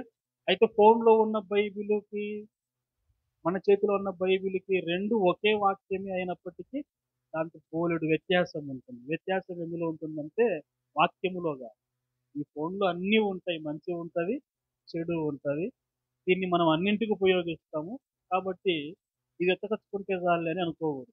చాలామంది మందిరానికి వచ్చేటప్పుడు బైబిల్ తెచ్చుకోరు. ఎందుకు తెచ్చుకోరు? ఫోన్లో ఉంది కాబట్టి ఫోన్లో చూసుకుందాంలే అనుకుంటారు. హల్లెలూయా. ఇది మన చేతిలో ఉన్న రెండంచుల ఖడ్గం. ఇది మన చేతిలో ఉందనుకోండి, మనకేముంటుంది? ధైర్యం ఉంటుంది. హల్లెలూయా. రెండంచుల ఖడ్గం అన్నాడు వాక్యాన్ని. ఇందులో కూడా బైబిల్ ఉంది కదన్నా, మరి ఇది కూడా రెండంచుల ఖడ్గమేనా అని అంటే కాదు. ఇది ఒకంచు ఖడ్గమే. ఇదేం చేస్తుంది? నిన్ను నన్ను చెడగొడుతుంది అంతే. హల్లెలూయా. ఫోన్ చూసి బాగుపడిన వాళ్ళు ఎవరు ఉండరు నాకు తెలిసి. ఫోన్ చూసి చెడిపోయిన వాళ్ళు ఎక్కువ మంది ఉంటారు. దేవునికి స్తోత్రం కలుగునుగాక. సరే, వాక్యానికి మనము చోటు ఇవ్వాలి. ఒక విశ్వాసిగా నీవు వాక్యం చదవాలా, వాక్యం వినాలా, వాక్య ధ్యానం చేయాలా, మర్మములు ఎక్కడైనా బయలుపరిచే అవకాశం ఉన్న చోట మర్మములు వినాలా. ఈ రీతిగా నీవు వాడిపోకుండా నువ్వు జాగ్రత్త పడు. దేవునికి మహిమ కలుగునుగాక. అబ్రహాం అన్న ఫోన్ చేస్తున్నాడు, సంతోషంగా చెప్పినాడు, కిషోర్ ఆయన వస్తుండరులే, ఒక 30-40 మంది వరకు వస్తుంటారు రోజు అన్నాడు. హల్లెలూయా. 40 మంది వస్తుంటే అన్నకి సంతోషం. మిగతా 60 మంది ఏమైపోయినారు ప్రభు అని నాకు బాధ. హల్లెలూయా. 60 మంది వస్తున్నారు, నన్నేమో సంతోషంగా చెప్తున్నాడు. మనోళ్ళేమో ఎంతమందికి భోజనం వండుతున్నారు నాయన ఆదివారం అంటే 125-130 మంది లెక్క చెప్తున్నారు. ఒక 20 మంది పిల్లకాయలను తీసేస్తాంలే, నికరంగా పెద్దవాళ్ళు ఒక 100 మంది అనుకుంటే మిగతా 60 మంది ఏమైపోయినారు అంటే నా ఎమ్మడి పరలోకానికి వచ్చేది 40 మందేనా? హల్లెలూయా. మిగిలిన 60 మంది అంటే నన్ను పాస్ మార్కులతో దేవుని ఎదురు నిలబెడతాను నేను అంతే. 135 పాస్ మార్కులు. అరే నీవు ఇచ్చిన సేవ ఫెయిల్ కాలేదులే, 35 పాస్ అయితే 40 వచ్చినారు పరలోకానికి. మిగిలిన 40 ఎక్కడికి పోయినారు? పక్కొండరు అపవాదికి వాని దూతలకు సిద్ధపరచిన నిత్యాగ్నిలోకి పోయినారు. ఎవరు అండి 60 మంది? ఎవరో మీరే లెక్కేసుకోండి నెంబర్లు. 60 మందిలో నేను ఎంతో నెంబర్ అని. హల్లెలూయా. హల్లెలూయా. జాగ్రత్త. మీరు నవ్విన ఇది సత్యం. ఇది సత్యం. మేము బలమైన సేవ ఈ రీతిగా చేయటానికి గల కారణము లెంటే నేను ఎప్పుడు చెప్తుంటాను. లెంటులో ఎంత వాక్యం చదువు ఒక్కసారి లెంటులో నేను బైబిల్ అంతా చదివితే ఆ సమయములో దేవుడు నా మనసులో పెట్టే అంశాలన్నీ సంవత్సరం అంతా ఎక్కడెక్కడ పరిచర్య జరుగుతుందో అక్కడ అంతా కూడా ప్రసంగం చేయడానికి ఉపయోగించు. హల్లెలూయా. అంటే మళ్ళీ ఇంటి దగ్గర చదవనని కాదు. ఇంటి దగ్గర మామూలుగా చదువుతూ ఉంటే నాకు అవకాశం ఉన్నప్పుడు నేను చదవగలిగిన కొలది. హల్లెలూయా. కాబట్టి నీరు వాక్యం. ఇంకొక అంశం ఏంటి? నీరు పరిశుద్ధాత్మ. నీరు అంటే పరిశుద్ధం. ఇది కొంచెం కష్టమే. పరిశుద్ధాత్మను గురించిన బోధే లేని సంఘాలు అనేకం ఉన్నాయి. పరిశుద్ధాత్మను గురించి బోధించిన ఆ పరిశుద్ధాత్మ దేవునితో అనుభవాలు లేని సంఘాలు చాలా ఉన్నాయి. పరిశుద్ధాత్మ అనుభవాలని కలిగినటువంటి సంఘముగా ఉన్న అందరికీ దాని రుచి తెలియనటువంటి పరిస్థితి కూడా ఈరోజు సంఘములో ఉంది. హల్లెలూయా. మనం వాక్యపు వెలుగులో పరిశుద్ధాత్మను గురించి బోధిస్తాము. పరిశుద్ధాత్మ గురించి నా అవగాహన, అనుభవ జ్ఞానము అన్నీ ఉన్నా కానీ ఎంతమందికి ఉంది అంటే ఏమో వేల మీద లెక్క పెట్టగలిగినంత మంది, ఒక 20 మంది, ఒక 30 మంది లోపల ఉంటారేమో ఇక్కడ చిల్లంకూరులో. హల్లెలూయా. అందరికీ ఏం తెలియదు? పరిశుద్ధాత్మ దేవుడు వస్తాడు, వాళ్ళు చప్పట్లు కొడతారు, వీళ్ళు భాషలు మాట్లాడతారు, వీళ్ళు కేకలేస్తారు, వీళ్ళు చుట్టూ చుట్టూ తిరుగుతారు, వీళ్ళు ఎగిరెగిరి పడతారు. పరిశుద్ధాత్మ వస్తే నాకెందుకు రాదు అనే వాళ్ళు ఎక్కువ మంది ఉండరు. హల్లెలూయా. అంటే అనుభవము తెలియని వాళ్ళు చాలా మంది ఉన్నారు. ఇది కేవలం మీలో లోపమే. నేనైతే ప్రతిసారి చెప్తా, అందరూ కూడా పరిశుద్ధాత్మ కోసం అడగండి. పోయమ్మ మనకెందుకు ఇలా చప్పట్లు కొట్టేది, ఆరిసేది, ఎగిరేది, దూకేది అని అనుకున్నావంటే నువ్వు ఫలించలేవు. హల్లెలూయా. నువ్వేం కాలేవు, ఫలించలేవు. కొన్ని పరిశుద్ధాత్మ అనేది కొంతమందికే ఇస్తానని దేవుడు చెప్పినాడా? అందరికీ. పరిశుద్ధాత్మ అభిషేకం పరిశుద్ధులకు మాత్రం ఇస్తానని చెప్పినాడా?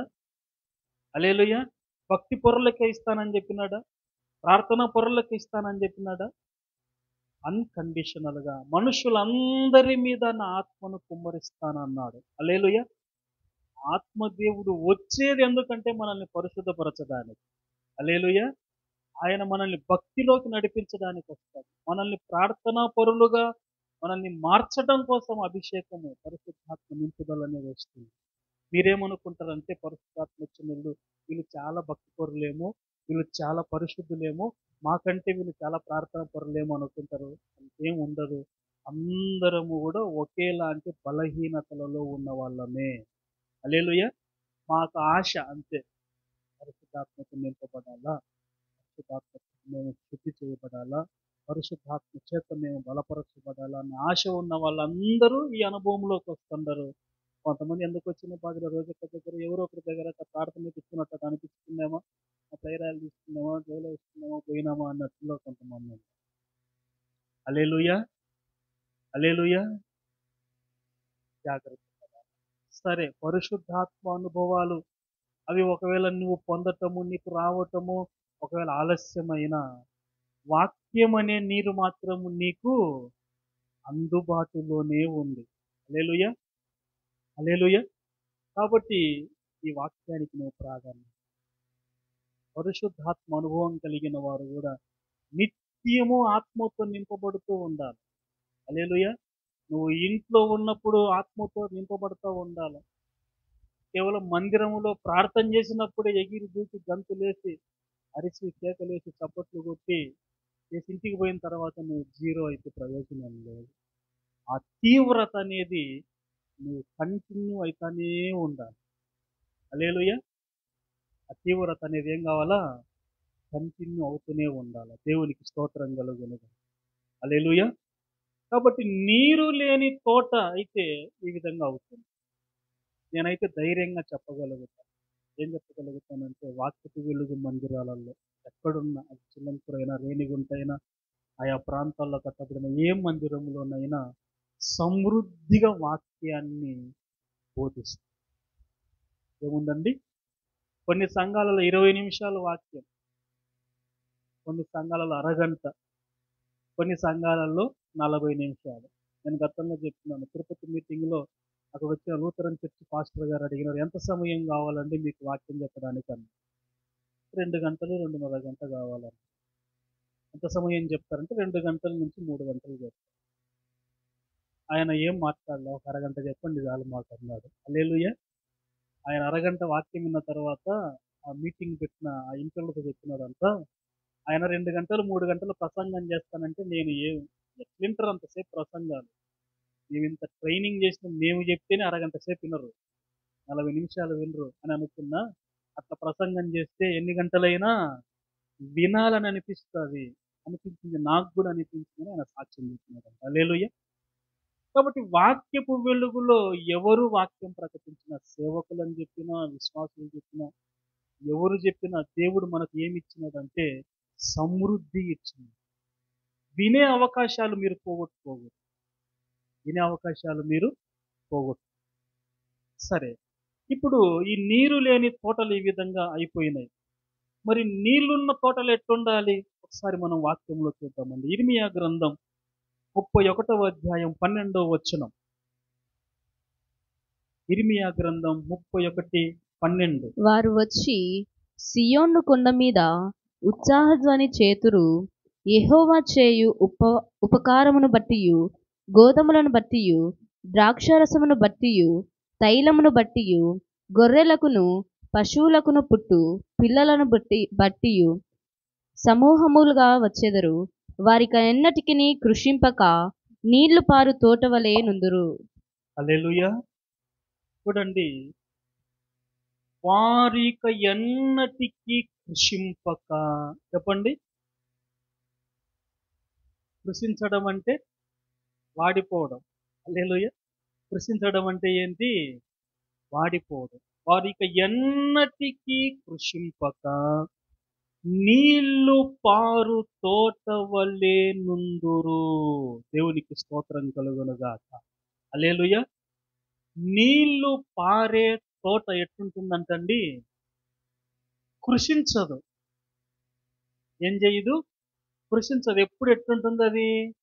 పచ్చగా ఉంటుంది. హల్లెలూయా.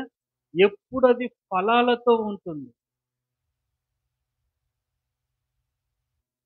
మిమ్మల్ని అడిగినను అనుకోండి, ఈ ఆదివారం ఒక కొత్త సమస్య కోసం ప్రార్థన చేయించుకుంటారు. హల్లెలూయా. వచ్చే ఆదివారం ఈ సమస్య ఉండదు, ఇది వెళ్ళిపోయి ఉంటుంది. అప్పుడు ఏమొచ్చింటుంది? ఇంకొక కొత్త సమస్య చెప్తారు. హల్లెలూయా. మళ్ళీ ఆదివారం ఏం చెప్తారు? ఇంకో కొత్త సమస్య చెప్తారు. మళ్ళీ ఆదివారం, మీరు సంవత్సరంలో 52 ఆదివారాలు వస్తే 52 సమస్యలు చెప్తారు. హల్లెలూయా. హల్లెలూయా. అర్థమవుతుందా అండి? అంటే ఎక్కడ ఉంది లోపం? నీళ్లు పారడం లేదు. ఏం లేదు? నీవు వాక్యాన్ని స్వీకరించటం లేదు. వాక్యము నీ జీవితంలో క్రియ చేయటానికి, నీ జీవితంలో పని చేయటానికి, వాక్యము నిన్ను నడిపించడానికి నువ్వు ఒప్పుకోవడం లేదు. నువ్వు నీ స్వచిత్తముతో, సొంత ఆలోచనతో నువ్వు ముందుకు కొనసాగుతుండటం వల్లనే నీళ్లు లేని తోటలాగా అవుతున్నావు. అయితే ఇక్కడ వాక్యం రాయబడింది, ఎంత ఆశీర్వాదం అండి. వారు వచ్చి సియోను కొండ మీద ఉత్సాహధ్వని చేతురు, యెహోవా చేయు ఉపకారమును బట్టియు, గోధుమలను బట్టియు, ద్రాక్షారసమును బట్టియు, తైలమును బట్టియు, గొర్రెలకును పశువులకును పుట్టు పిల్లలను బట్టియు సమూహములుగా వచ్చెదరు. వారు ఇక ఎన్నటికి కృషింపక నీళ్లు పారు తోట వలె నుందురు. దేవునికి స్తోత్రం కలుగునుగాక. హల్లెలూయా. ఈ తోటకు ఇక్కడ చెప్పబడినటువంటి డిస్క్రిప్షన్ మీరు చూస్తే, గోధుమలు బలమైన ఆహారం, ద్రాక్ష చెట్లు ఆరోగ్యానికి సాదృశ్యంగా ఉన్నాయి. హల్లెలూయా. తైలం అనేది అభిషేకానికి, ఆనందానికి గుర్తుగా ఉంది. గొర్రెలు పశువులు ఆస్తి ఐశ్వర్యాలకు గుర్తు. ఇవన్నీ ఉంటాయంటండి. ఈ కావాల్సిన ఆరోగ్యము, ఆనందము, ఆర్థికపరమైనటువంటి దీవెనలు, ఈ 3 కదండి ప్రాముఖ్యంగా మనిషి ఎదుర్కొనే సమస్యలు. ఏముంటది? మొదట ఆరోగ్యం. హల్లెలూయా. ఆరోగ్యమే మహాభాగ్యం. విశ్వాసరావు అన్న ఫోన్ చేస్తున్నాడు మొన్న రాత్రి. హల్లెలూయా. 11:15, 11:30 అయింది. ఇప్పుడు అప్పుడే ఇంక అందరం పడుకోవడానికి రెడీ అవుతున్నాం. ఫోన్ చేస్తాడు, అయ్యా ఏమనుకోబాకయ్యా, దగ్గిన ఎందుకు, దగ్గితే రక్తం పడింది అన్నాడు. సరేనని ప్రార్థన చేసిన, పడుకున్నా. మళ్ళీ వేకువజామున అన్నను జ్ఞాపకం చేసుకున్నా. ఉదయం ఆ తర్వాత ఎప్పుడో మధ్యాహ్నం ఫోన్ చేశా, కలవలేదు. ఇద్దరి ఫోన్లు కలవలేదు. విశ్వాసరావన్న ఫోన్ కలవల, పద్మావతి అక్క ఫోన్ కూడా కలవల. ఎట్టుంది అన్నకు ఏమి కనుక్కుందామని సంతోషం ఎదురుగా కూర్చొని ఉన్నాడు. అన్న చేతులు ఎత్తి హల్లెలూయా చెప్పన్నా. హల్లెలూయా, హల్లెలూయా. ఇక్కడ ఆరోగ్యము, ఆశీర్వాదము, ఆనందము ఇవన్నీ కూడా మీకు ఉంటాయి. ఎప్పుడు ఉంటాయి అంటే నీరు పారే తోటలాగా నీవు ఉంటే. ఎట్లుంటేనండి, నీరు పారే తోట వల్లే నువ్వు ఉంటే ఇవన్నీ వస్తాయి. నేను గతంలో మీకు ఎన్నోసార్లు సాక్ష్యం చెప్పిన, మళ్ళీ సాక్ష్యం చెప్తున్నా. ఏంటో తెలుసా, ఒకప్పుడు మా అమ్మ పని చేసేది. మా అమ్మ రోజు గాడిద కష్టం చేసేది, నేను గాడిద కష్టం చేసేవాడు. రోజు డ్వాక్రాలో పనిచేస్తుంది, ప్రైవేట్ స్కూల్ టీచర్గా పనిచేస్తుంది. తమ్ముడు పనిచేసేవాడు. నలుగురం పనిచేసేవాళ్ళం. వృధాగా తినేవాళ్ళు ఎవరు లేరు, ఒకడే ఉన్నాడు ఇంట్లో. అంటే అప్పుడు ఇంకా పిల్లలు కూడా లేరు మాకు. హల్లెలూయా. ఉన్నది ఇంట్లో 5గురు 6గురు ఉంటే నలుగురు పని చేసేవాళ్ళం. కానీ మాకు పూట గడవడం కష్టంగా ఉండేది. హల్లెలూయా చెప్పండి. పూట గడవడము కష్టంగా ఉండేది, చాలా ఇబ్బందిగా అనిపించేది. మొన్న కూడా మందిరంలో రేణిగుంట్లో కూర్చొని ఆలోచిస్తూ ఉంటే, అరే ఇప్పుడు అమ్మ పనికి పోవడం లేదు, రోజీ పనికి పోవడం లేదు. తమ్ముడు అంటే వాడికి పెళ్ళి అయింది, భార్య పిల్లలు ఉండరు కాబట్టి వాడి పని, వాడి సంసారం వాడు చూసుకుంటాడు. నేను పని చేయడం లేదు, సేవకు వచ్చిన వారాల తరబడి సేవ చేస్తున్నా, నెలల తరబడి సేవ చేస్తున్నా. అయినా కానీ ఇప్పుడు ఏం కనిపించటం లేదు మాకు, కొరత కనిపించటం లేదు. ఏం కనిపించటం లేదండి? కొరత కనిపించటం లేదు, కొదువ కనిపించటం లేదు. దేవుడు ఎక్కడి నుండి సహాయం పంపిస్తున్నాడో, యూదులకు ఏ దిక్కు నుండైనా సహాయం కలుగుతుందని వాక్యం చెప్పినట్టు, ఆయన నమ్మిన బిడ్డలకు, ఆయన సేవ చేసే బిడ్డలకు, ఆయన వాక్యం ప్రకటించే వారికి ఏదో రూపంలో ఆయన సహాయం చేస్తాడన్న దానికి రుజువు నేను. హల్లెలూయా. ఒకప్పుడు అందరం పని చేస్తున్నా కానీ తినడానికి లేకుండా ఇబ్బంది పడుతుంటుంది. ఈరోజు అందరము బ్రతుకు తెరువు కోసం పనిచేయడం లేదు. దేనికోసం పనిచేస్తున్నాము? దేవుని కోసం పనిచేస్తుంటే అన్ని సవ్యంగా జరుగుతాయి. హల్లెలూయా. ఈ అద్భుతం జరిగించింది ఈ వాక్యం. హల్లెలూయా. నీరు పారాల నీ జీవితంలో. వాక్యము సమృద్ధిగా అవసరమైనప్పుడు నువ్వు వాడిపోకుండా, నువ్వు కృషించిపోకుండా, నువ్వు వాడదగలకుండా, నువ్వు బలహీనుడివి కాకుండా, బలహీనరాలివి కాకుండా ఎప్పటికప్పుడు నువ్వేం చేయాలా? ఒక మొక్క వాడిపోతుంది అనుకోండి, ఎమ్మడి ఏం చేస్తాం దానికి? అరే దీనికి నీళ్లు పోసినారా నిన్న మీరు అని పిల్లలను అరిచి మనం నీళ్లు పోస్తాం. నీళ్లు పోసింటది ఏం కాదు, వాడిపోకుండా ఉండింటది. నీకు శ్రమ వెంబడి శ్రమ, కష్టం వెంబడి కష్టం, శోధన వెంబడి శోధన. ఈ వారం ఒకటి ఎత్తుకొస్తావు సమస్య, ఇంకొక వారం ఇంకొకటి ఎత్తుకొని వస్తావు. ఎందుకంటే నువ్వు వాక్యం చదవవు. పొద్దుబోని ముసలమ్మ ముచ్చట్లు మాట్లాడుకోవడానికి మీకు 24 గంటలు సరిపోవు. హల్లెలూయా. దేవుడు మీకు 30 గంటలు ఇచ్చినా సరిపోవు. ఎందుకు? ముసలమ్మ ముచ్చట్లు చెప్పుకోవడానికి. దేవుడిచ్చిన ఈ స్వల్ప ఆయుష్కాలంలో, చిన్న సమయం, 24 గంటల సమయంలో నువ్వు దేవునితో గడపటానికి ఉపవాస దీక్ష పూనిన నీవు ఎంత సమయం వాక్యానికి ఇస్తున్నావు? నువ్వు నీళ్లు పారితే కృషించవండి.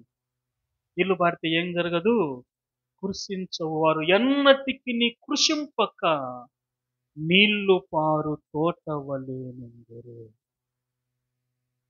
వాక్యం బోధించే వాళ్ళకు కూడా చెప్తున్నా, నా స్లాటు బుధవారములే. బుధవారం ఒకరోజు పోయి నేను వాక్యం చెప్పేసి వస్తే నా డ్యూటీ అయిపోయింది అని అనుకోకూడదు. హల్లెలూయా. నాకు కూడా వాక్యం చెప్పడం వచ్చేసిందిలే, ఎవరో చెప్పే వాక్యం వినాల్సిన అవసరం నాకేముంది అనుకోకూడదు. దేవునికి స్తోత్రం కలుగునుగా. హల్లెలూయా. నేను నీట్గా కూర్చొని దేవుని వెంటలో ఎప్పుడెప్పుడు వాక్యం వినే అవకాశం ఉంది. వర్క్ చేస్తున్నాం, లెంత్ 3 ప్రార్థన చేయండి. ఆ వర్క్ చేస్తూనే సమయం ఉన్నప్పుడంతా ఎవరు వాక్యం చెప్పినా కూర్చొని వింటూ ఉందాం, ఎవరి ద్వారా ఏం మాట్లాడుతున్నారని. వాళ్ళు ఒకవేళ ఏదైనా పొరపాటు బోధిస్తున్నారని నాకు బయలుపడినప్పుడు వాక్యం పెట్టి ఈసారి ఈ పొరపాటు చేయకుండా జాగ్రత్త పడండి. ఇది మన మందిరమే కాబట్టి పొరపాటు చెప్పిన పెద్ద నష్టం ఉండదు. బయట ఎక్కడైనా మీరు వెళ్ళినప్పుడు ఈ విధంగా బోధిస్తే వాళ్ళు ప్రశ్నిస్తే మీరు జవాబు చెప్పగలరని కొద్దిగా కరెక్షన్ కూడా చేస్తారు. సరే, ఎందుకు చెప్తున్నానంటే ఎవ్వరూ కూడా అలక్ష్యం చేయకూడదు వాక్యాన్ని. హల్లెలూయా.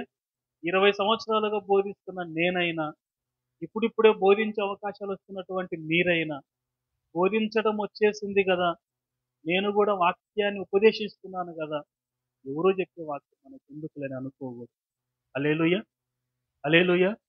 నీళ్లు పారుతానే ఉండాలి తోటలో, నీళ్లు పారుతానే ఉండాలి. ఇప్పుడు 24 గంటల కరెంట్ ఇస్తుంది అనుకుంటా కదా తోటలకి గవర్నమెంట్, లేదా ఎన్ని గంటల కరెంటు? 7 అవర్స్. 7 అవర్స్ అంటే అనుకుందాం, ఉదయం 9 నుంచి కరెంట్ ఇస్తాము, సాయంకాలం 4 వరకు అన్నారు అనుకోండి.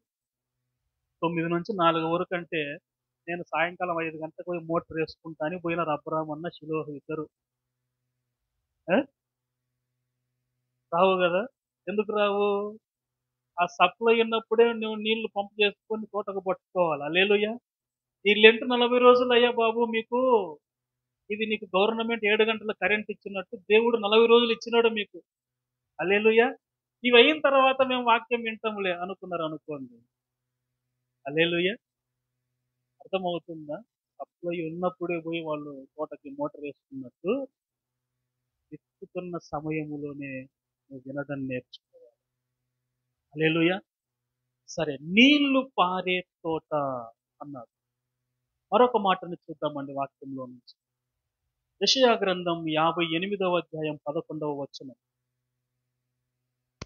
యెషయా గ్రంథం 58వ అధ్యాయం 11వ వచనం. యెహోవా నిన్ను నిత్యము నడిపించును, యెహోవా నిన్ను నిత్యము నడిపించును, క్షామకాలమున క్షామకాలమున ఆయన నిన్ను తృప్తిపరచి ఆయన నిన్ను తృప్తిపరచి నీ ఎముకలను బలపరచును, నీ ఎముకలను బలపరచును, నీవు నీరు కట్టిన తోటవలెను నీవు నీరు కట్టిన తోటవలెను, ఎప్పుడును ఉబ్బుకుచుండు ఎప్పుడును ఉబుకుచుండు, నీటి ఊటవలెను ఉండెదవు. నీటి ఊటవలెను ఉండెదవు. హల్లెలూయా. ఒకటి నీరు పారే తోట, ఇక్కడ ఏం రాయబడింది? నీరు కట్టిన తోట. ఇదేంటండి?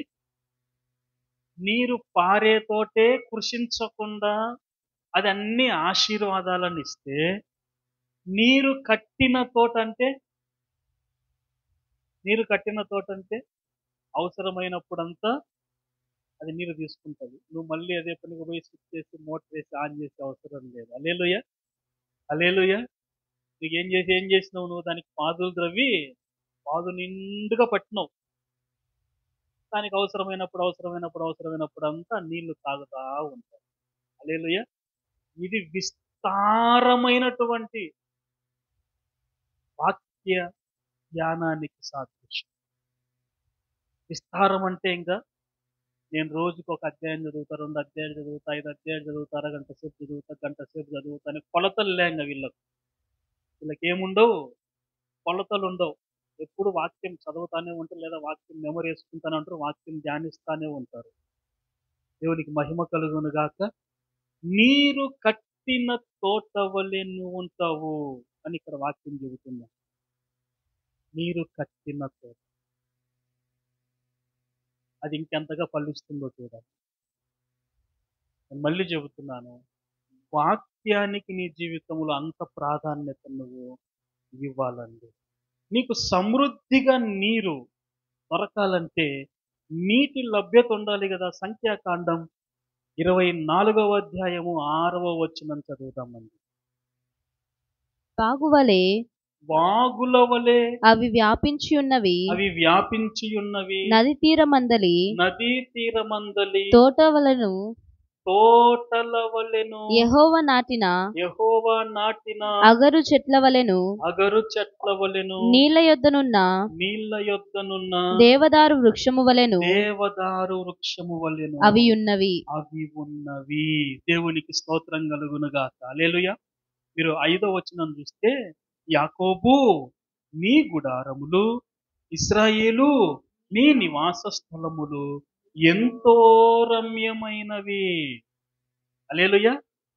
యాకోబు నీ గుడారము, ఇశ్రాయేలు నీ నివాస స్థలములు ఎట్లున్నాయంట? ఎంతో రమ్యముగా ఉన్నాయి. హల్లెలూయా! ఎంతో రమ్యముగా ఉన్నాయి. మీ నివాసము ఎన్నో సమస్యలతో ఉంది. హల్లెలూయా! మీ నివాసములో ఎన్నో రోగాలున్నాయి. హల్లెలూయా! మీ నివాసములో ఎన్నో ఇబ్బందులున్నాయి. హల్లెలూయా! మీ నివాసాలలో చెప్పుకుంటా పోతే ఎన్నుండాయి. యాకోబు నివాసాలు ఎట్లున్నాయంట? రమ్యముగా అంటే ఆ! ఎంత ఆనందంగా ఉందో. మా ఇంట్లో ఆనందం అనే వాళ్ళు హల్లెలూయా చెప్పండి. హల్లెలూయా! హల్లెలూయా! కొందరి ఇళ్ళలో ఎప్పుడు దిగులే, ఎప్పుడు చింతే, ఎప్పుడు బాధలే, ఎప్పుడు కష్టాలు. ఎందుకు ఇశ్రాయేలు నివాసములు, యాకోబు నివాసములు రమ్యమైనవిగా తయారైనయంటే ఆయన చెప్పుకొస్తున్నాడు. వాగుల వలె అవి వ్యాపించి ఉన్నవి. నదీ తీరమందలి తోటల వలె. ఎట్లున్నాయంట? నదీ తీరం. ఏటి ఒడ్డులాగా అన్న చెప్తున్నాడు. హల్లెలూయా! కీర్తనలు మొదటి 2, 3 వచనాలు చదివితే ఏం రాయబడి ఉంటుంది? దుష్టుల ఆలోచన చొప్పున నడువక, పాపుల మార్గమున నిలువక, అపహాసకులు కూర్చున్న చోట కూర్చుండక, యెహోవా ధర్మశాస్త్రమునందు ఆనందించుచు దివారాత్రము దానిని ధ్యానించువాడు ధన్యుడు. అతడు నీటి కాలవల యోరన నాటబడినదై ఆకు వాడక తన కాలమందు ఫలమిచ్చు చెట్టు వలె ఉంది. హల్లెలూయా! ఒక కాలవ యోరనే నాటబడిన చెట్టు అది ఆకు వాడకుండా ఫలమిస్తుందంటే నది అంటది. హల్లెలూయా! నదీ తీరం అంట. ఎంత సమృద్ధి అయినటువంటి నీరు అక్కడ దొరుకుతుందో చూడండి. హల్లెలూయా! అంటే తక్కువ వాక్యం దొరికేదేమో కాలువ, నీటి కాలువ. విస్తారమైన వాక్యము ఎక్కడ బోధించబడుతుందో అది నదీ తీరం లాగా. ఇప్పుడు మీరు చెప్పండి, వాక్యపు వెలుగు ఇది కాలువ అంటారా? ఏరంటారా? నది అంటారా? హల్లెలూయా! హల్లెలూయా! నదీ తీరంలో ఉంటే మరి నువ్వేం కావాలా? నువ్వెట్లుండాలా? కాలువ దగ్గర ఉన్నటువంటి మొక్కే అది వాడిపోదంట. తన కాలము వచ్చినప్పుడు అది ఫలాన్ని ఇస్తుందంట. మరి ఇది నది అని గట్టిగా చెబుతున్నావు నువ్వు. మరి నువ్వెందుకు వాడదగులుతున్నావు? హల్లెలూయా! ఇక్కడ నేను మరొక మాట చెప్తాను. ఏంటంటే కొంతమంది వాక్యం బాగా వింటారు. వాక్యానుసారంగా జీవించటానికి ఇష్టపడరు. హల్లెలూయా! హల్లెలూయా! ఒక చిన్న మాట చెప్తాను. అత్తాకోడళ్ళ గురించి బైబిల్ ఎవరి గురించన్నా ఉందా అమ్మా?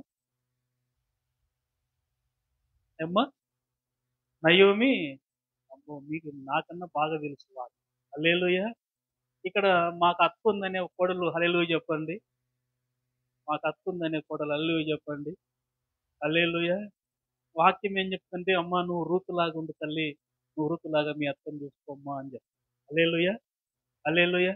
తెలుసా మీకందరికీ రూతులాగా మేము కూడా మా అత్తను చూసుకోవాలా? అప్పుడు దేవుడు మమ్మల్ని ఆశీర్వదిస్తాడు. రూతుని ఎందుకు ఆశీర్వదించినాడంటే ఇదే రీజన్. అత్తను వదిలిపెట్టలేదు ఆమె. హల్లెలూయా! మా అత్తను ప్రేమగా చూసుకున్నానని చూసుకున్నది దేవుడు ఆశీర్వదించినాడు. హల్లెలూయా! మరి మీరు మీ అత్తగారిని చూసుకుంటే దేవుడు మిమ్మల్ని ఆశీర్వదిస్తాడు కదా! తెలుసు మీకు. మీకు తెలుసు వాక్యం తెలియక కాదు. కానీ మీరేం చేయరో తెలుసా? ఆ? అప్పుడప్పుడు చూసుకుంటారు. ఒత్తిగా చూసుకోరని నేను చెప్పనులేండి. అప్పుడప్పుడు చూసుకుంటారు. మంచిగా చూసుకుంటారు. ఎప్పుడు మీకు అన్ని కణాలు ఒక దగ్గర ఉంటే హల్లెలూయా! అన్ని పురుగులన్నీ ఒక దగ్గర ఉంటే అని అంటారు కదా! అట్లా. ఆ పురుగులు కొంచెం అటు ఇటు చెదిరిపోయినాయి అనుకో. అంతే అయిపోయి. హల్లెలూయా! వాక్యము చదివి, విని, ధ్యానించి దండిగా తెలుసుకోవడం మాత్రమే కాదు మనం చేయాల్సింది. ఏది తెలుసుకుంటున్నామో దాన్ని మన జీవితంలో మనము మన అలవాటు చేసుకోవాలి. ఆ విధంగా బ్రతకాలి. సహోదరులు ఐక్యత కలిగి ఉండాలన్నప్పుడు ప్రయత్నం చేస్తానే ఉండాలి. ఎదుటోడులో బలహీనతలు ఉంటాయి. అవి మనం క్షమించి ఓర్చుకొని ఉండాలి. కుటుంబంలో సంతోషం ఉండాలంటే ఒకరొక మాట తిరుగుడు అన్నప్పుడు మనం దానికి ఎమ్మటే మాట్లాడకుండా కొంచెం ఓర్చుకుంటే, ఇవన్నీ వాక్యం తెలుసు మనకు. నేను ఓర్చుకుంటే చక్కబడతాయి. నేను ఓర్చుకుంటే, నేను క్షమిస్తే ఇక్కడ సమాధానం కలుగుతుంది. నేను ప్రేమ చూపిస్తే ఇక్కడ ఒక మంచి వాతావరణం వస్తుంది మా ఇంట్లో అని మీకు అందరికీ తెలుసు. తెలిసినా మీరు చేయరు. హల్లెలూయా, హల్లెలూయా. అర్థమవుతుందండి. నదీ తీరమందలి తోటలంటండి ఇది. నదీ తీరమందలి తోటల వలె, యెహోవా నాటిన అగరు చెట్ల వలె, నీళ్ల యొద్దనున్న దేవదారు వృక్షముల వలె అవి యున్నవి అంటున్నారు. హల్లెలూయా. స్వయంగా దేవుడే నాటిన తోటలాగా నువ్వు మారిపోతావు అంట. హల్లెలూయా, హల్లెలూయా. చూడాలి. నదీ తీరమందలి తోట. వాక్యానుసారంగా మనం బ్రతకాల.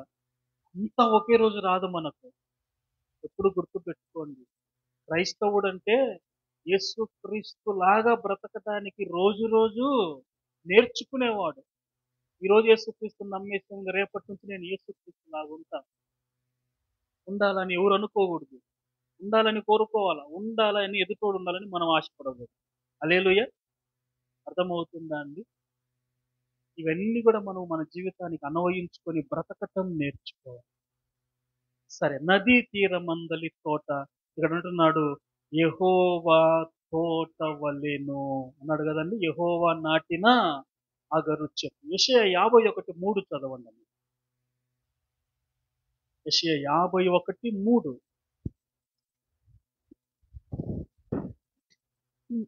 యెహోవా యెహోవా సియోనును సియోనును ఆదరించుచున్నాడు, ఆదరించుచున్నాడు, దాని పాడైన దాని స్థలములన్నిటిని పాడైన స్థలములన్నిటిని ఆదరించి ఆదరించి దాని అరణ్య దాని స్థలములను అరణ్య స్థలములను ఏదోను వలె ఏదేను వలె చేయుచున్నాడు. చేయుచున్నాడు. దాని ఎడారి దాని భూములు ఎడారి భూములు యెహోవా తోట వలె యెహోవా తోట వలె నగునట్లు అగునట్లు చేయుచున్నాడు. చేయుచున్నాడు.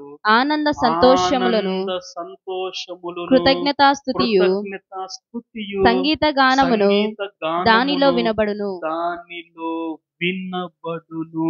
దేవునికి స్తోత్రం కలుగును గాక. హల్లెలూయా, హల్లెలూయా. దాని అరణ్య స్థలములను ఏదెను వలె చేయుచున్నాడు. దాని ఎడారి భూములు యెహోవా తోట వలె అగునట్లు చేయుచున్నాడు. ఆనందము, సంతోషము, కృతజ్ఞత, స్తుతి, సంగీత గానము ఆ తోటలో వినబడుతుంది. హల్లెలూయా, హల్లెలూయా. ఈ తోటలో ఏముంటాయంట? ఆనందం ఉంటుందంట, ఇంకా సంతోషం ఉంటుందంట, ఇంకా కృతజ్ఞత స్తుతులు ఉంటాయంట, ఇంకా సంగీత గానం. హల్లెలూయా. ఎప్పుడు కూడా ఏం చేస్తుంటావు నువ్వు? హల్లెలూయా స్తుతి మహిమ అని పాట పాడతావు. దేవునికి స్తోత్రం కలుగును గాక. హల్లెలూయా, హల్లెలూయా. ఎప్పుడు ఇది జరుగుతుందంటే నీవు యెహోవా తోట వలె మారటానికి ఆయనైతే మారుస్తున్నాడంట నీ ఎడారి భూమి వంటి జీవితాన్ని. ఎడారి అంటే అక్కడ ఏం లేదు, నీకు ఆశ ఏం లేదు, నిన్ను ఆదరించే వాళ్ళు ఎవరు లేరు, నీకు ధైర్యం చెప్పే వాళ్ళు లేరు, నీ పక్షం నిలబడి మాట్లాడే వాళ్ళు లేరు, నీకు సహాయం చేసే వాళ్ళు లేరు. ఎడారి లాగా నీ జీవితం ఉన్నా దానిని ఆయన ఎట్లా మారుస్తాడంట? యెహోవా తోటలాగా అంటున్నాడు. దాని అరణ్య స్థలములను. అరణ్యం అంటే క్రూరత్వం. ఈ చుట్టూ ఉన్న వాళ్ళు నిన్ను పిక్క తినే వాళ్ళే ఉంటారు. హల్లెలూయా. దేవుడిని ఎట్లా మారుస్తాడంట? ఏదేను తోట. ఏదేను తోటలో ఏమున్నాయి? అన్నీ ఉన్నాయి ఏదేను తోటలో. అరణ్యములో సింహం ఉంది, పాము ఉంది, ఎలుగుబంటి ఉంది, అన్నీ ఉన్నాయి. కానీ నువ్వు అరణ్యములో ఉన్నప్పుడు అవి ఏం చేస్తాయి? అవి నువ్వు కనపడితే నిన్ను బిక్క తింటాయి. హల్లెలూయా. ఏదైనా తోటలో ఇవన్నీ ఉన్నాయి. మొదట ఆదాము అన్నిటికీ పేర్లు పెట్టినాడు, కానీ అక్కడ అవి ఏం చేయలేదు, అవి నిన్ను పిక్క తిన్నా. దేవునికి మహిమ కలుగును గాక. అరణ్య స్థలములను ఏదేను తోటలాగా, ఎడారి భూములను యెహోవా తోటలాగా అయ్యేటట్టు ఆయన మార్చగలిగిన దేవుడు. ఆమేన్, ఆమేన్. ఆయన మారాన్ని ఎట్లా చేసినాడంట? మారా నీటిని మధురంగా మార్చినాడు. వాక్యంలో రాయబడింది, నా కన్నీటి బ్రతుకును నీవు నాట్యముగా మార్చి ఉన్నావు. హల్లెలూయా. నా కన్నీటి బ్రతుకును నీవు నాట్యముగా మార్చి ఉన్నావు. యెహోవా నా చీకటిని వెలుగుగా మార్చువాడు. ఆయన నీ అరణ్య రోదనని ఉల్లాసంగా చేస్తాడు. నీ ఎడారి వంటి జీవితాన్ని యెహోవా తోటలాగా ఆయన మారుస్తాడు. అప్పుడు నీ జీవితంలోకి ఆనందం వస్తుంది, సంతోషం వస్తుంది, నీలోకి ఒక కృతజ్ఞత వస్తుంది. హల్లెలూయా. కృతజ్ఞత అంటే ఎప్పుడు అది? మేలు పొందినప్పుడు చెల్లించేది. హల్లెలూయా. నీ జీవితంలోకి దేవుడు మేలులు చేస్తా వస్తాడు. కృతజ్ఞత స్తుతియు ఇంకేముంటుందంట అక్కడి నుంచి? సంగీత గానము. నీతిమంతుల గుడారాలలో ఏమి వినబడుతుందంట? హల్లెలూయా పాట పాడతాం కదా, నీతిమంతుల గుడారాలలో వినబడుచున్నది రక్ష సంగీత సునాదము. హల్లెలూయా. ఎంతమందిలలో స్తుతిగానాలు ఉన్నాయి? హల్లెలూయా చెప్పండి. హల్లెలూయా. హల్లెలూయా.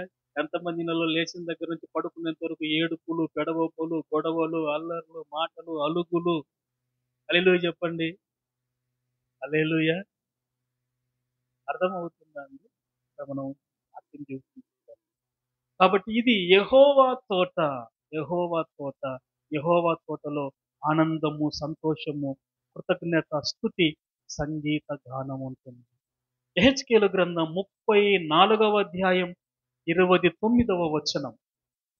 మరియు మరియు వారు ఉమ్, ఇక దేశములో ఇక దేశములో కరువు కలిగి నశించిపోకుండాను నశించిపోకుండాను అన్యజనుల వలన వారికి అవమానము ప్రాప్తించకుండాను ఉమ్, వారి ప్రఖ్యాతి కొరకై ఉమ్. తోట ఒకటి నేను ఏర్పరచెదను. హల్లెలూయా. హల్లెలూయా. వారు ఇక దేశములో కరువు కలిగి ఏం కాకూడదంట? నశించిపోకుండాను.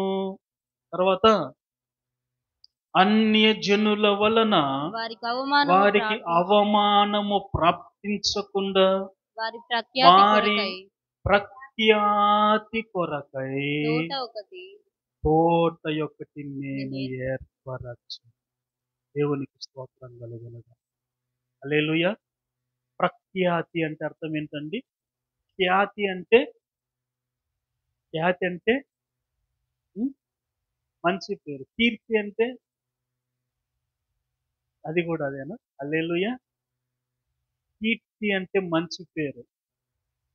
ఖ్యాతి అంటే ఆ మంచి పేరు అందరికీ తెలియటం. హల్లెలూయా. ఇప్పుడు కీర్తి శేషులు అని వేస్తారు. ఎప్పుడు వేస్తారు కీర్తి శేషులు అని? చనిపోయిన తర్వాత. వాడెంత మంచోడో బతుకున్నప్పుడు అందరికీ తెలిసి ఉంటుంది. కానీ చనిపోయినాక మాత్రం మనకేమని తగిలిస్తారు?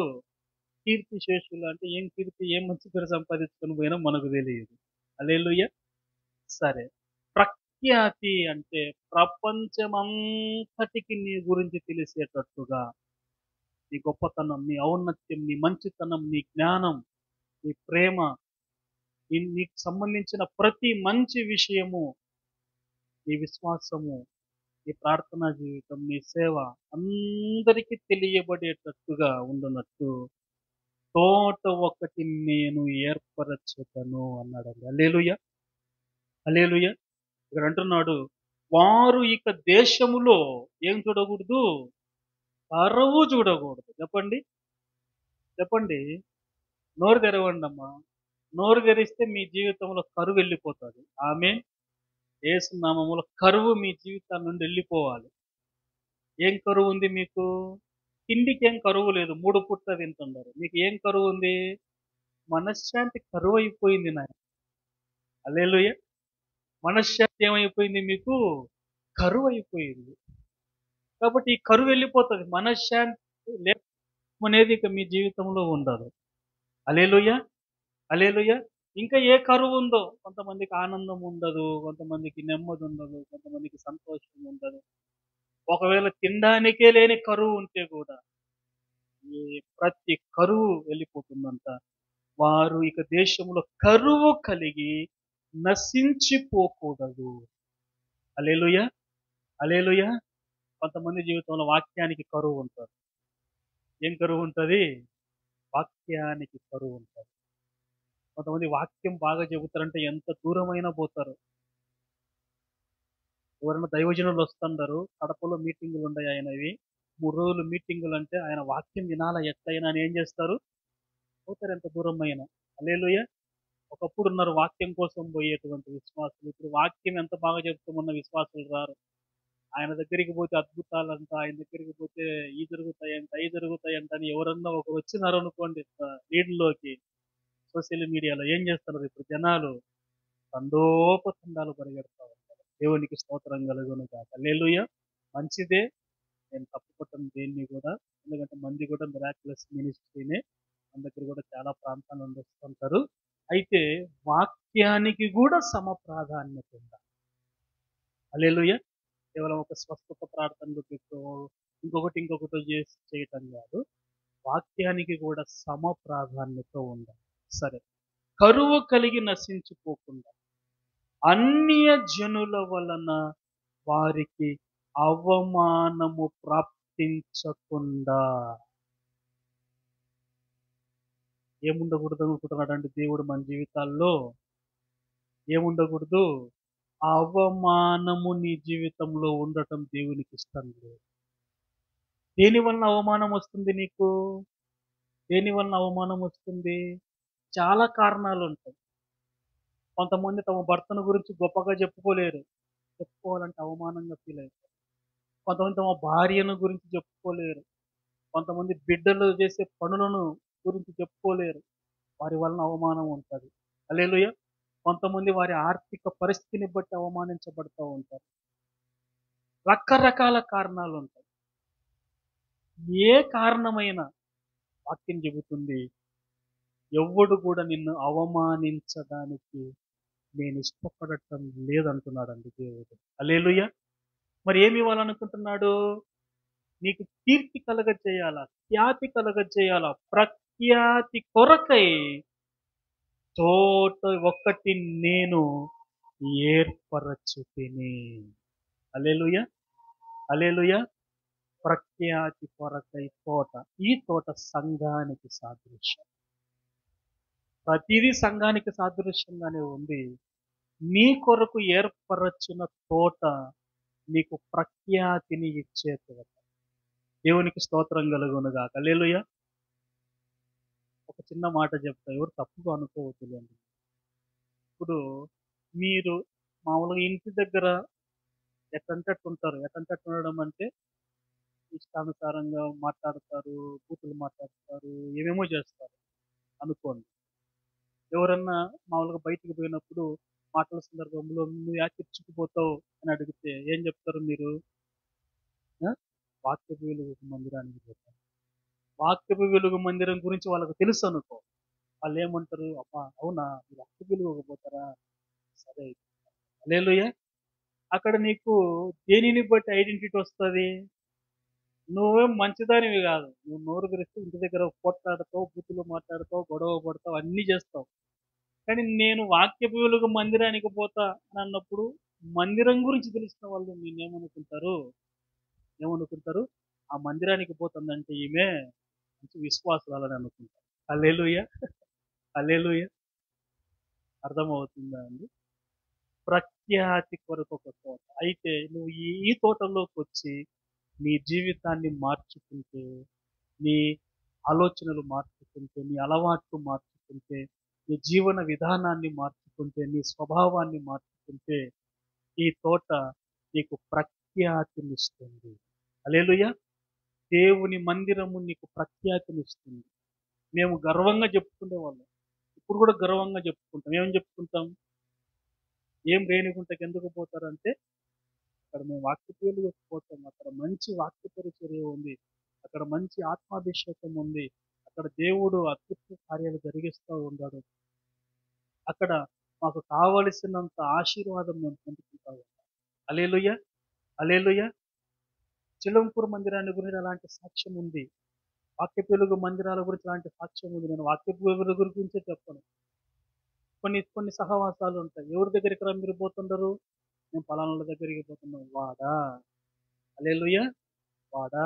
పనికిమాలిన పనులు చేసినాడు కదా వాడు అని అంటారు. హల్లెలూయా! సరే. నేను విమర్శించటానికి చెప్పటం లేదు. నీకు ఎక్కడ ప్రఖ్యాతి దొరుకుతుందో ఆ తోటలో నువ్వు ఉండాలి. ఏ తోటలో ఉండాలా?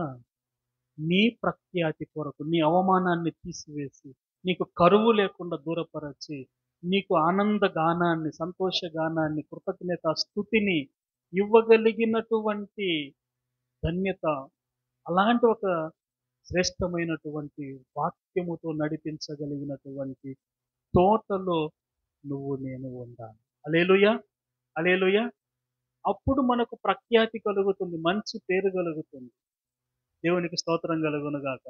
హోరేబు అక్క వాక్యం చెప్పినప్పుడు సాక్ష్యం చెప్తుంటది మీకు. చాలా సాక్ష్యం చెప్తుంటది నాకు తెలిసి కూడా. ఎందుకంటే అక్క వాక్యంలో సాక్ష్యం లేకుండా వాక్యం ఉండదు. దేవునికి మహిమ కలుగును గాక. హల్లెలూయా! హల్లెలూయా! ఒకప్పుడు ఎంత అవమానం ఉండింది. ఎంత అవమానం ఉండింది. అక్కే చెప్పినారు. సైడ్ చూసుకుంటే బాగుంది. అట్లాంటి ఆలోచనలు కూడా వచ్చిన రోజు.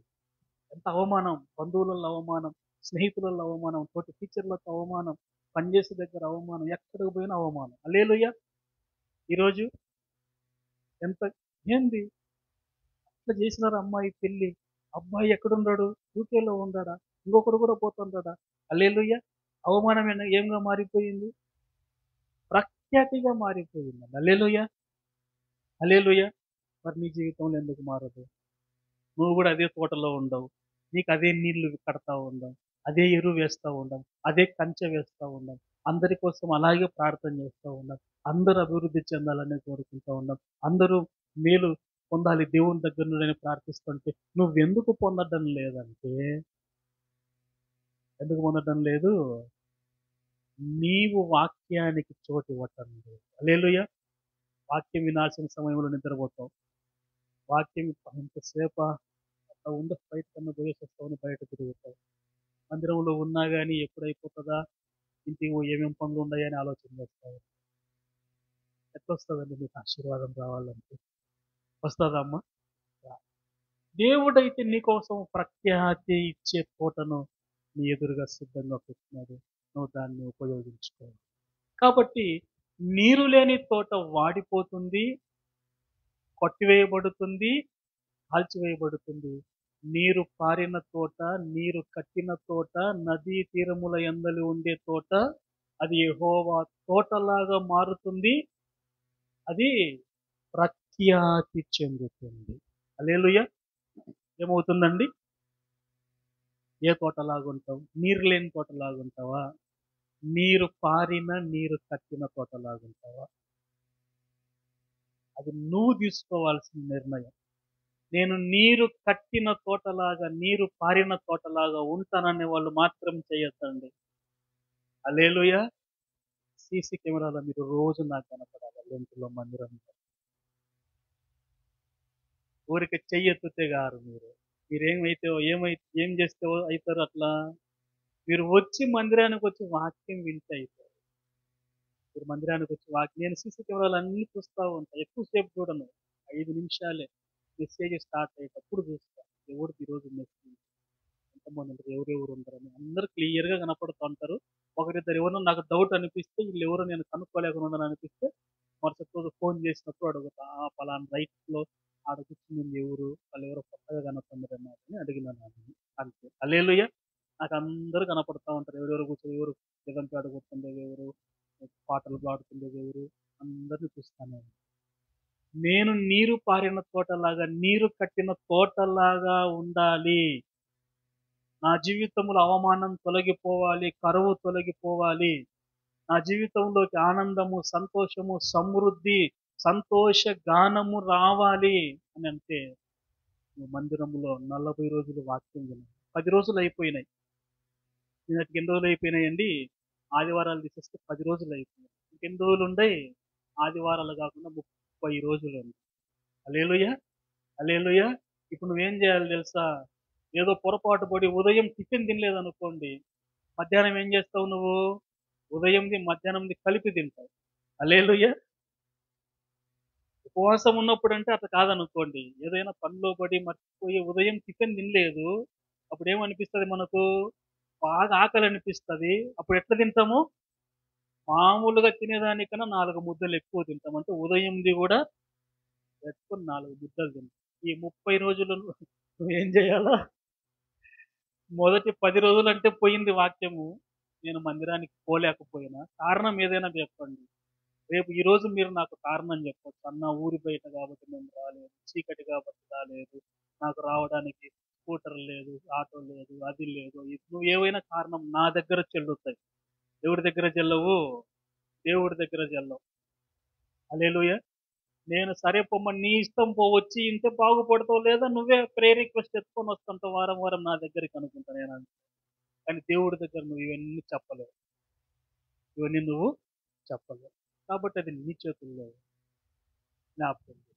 రాబోయే 30 రోజులు కూడా మీరు సమృద్ధిగా వాక్యము వినండి. వాక్య పరిచయం చేసే వాళ్ళు కూడా నేనెప్పుడు చిన్నకు ఒక మాట చెప్పాను. అన్న ఎట్లా మీరు వాక్యానికి ప్రిపేర్ అవుతారంటే, ఆయన నేను అరగంట వాక్యం చెప్పే అవకాశం ఉన్నప్పుడు కనీసం 2, 3 గంటలు ప్రార్థన చేసుకునేవాడినిరా. హల్లెలూయా. ఎంత సమయం వాక్యం చెప్పేది? అరగంట. ప్రార్థన ఎంత సమయం చేసుకునేవాడిని? 2, 3 గంటలు ప్రభువా నేను ఏం చెప్పాలా? ఏం చెప్పాలా? ఏదైనా ఒక అంశం మనసులోకొస్తే దాన్ని ఎట్లా చెప్పాలా? ఎట్లా చెప్పాలా? ఎట్లా వివరించాలా? అది ఎట్లా చెబితే అర్థమవుతుంది? అందులో సత్యం ఏముంది? మర్మం ఏముంది? ఇవన్నీ 2, 3 గంటలు ప్రార్థన చేసుకొని ఆ తర్వాత చెప్పేవాడిని. హల్లెలూయా.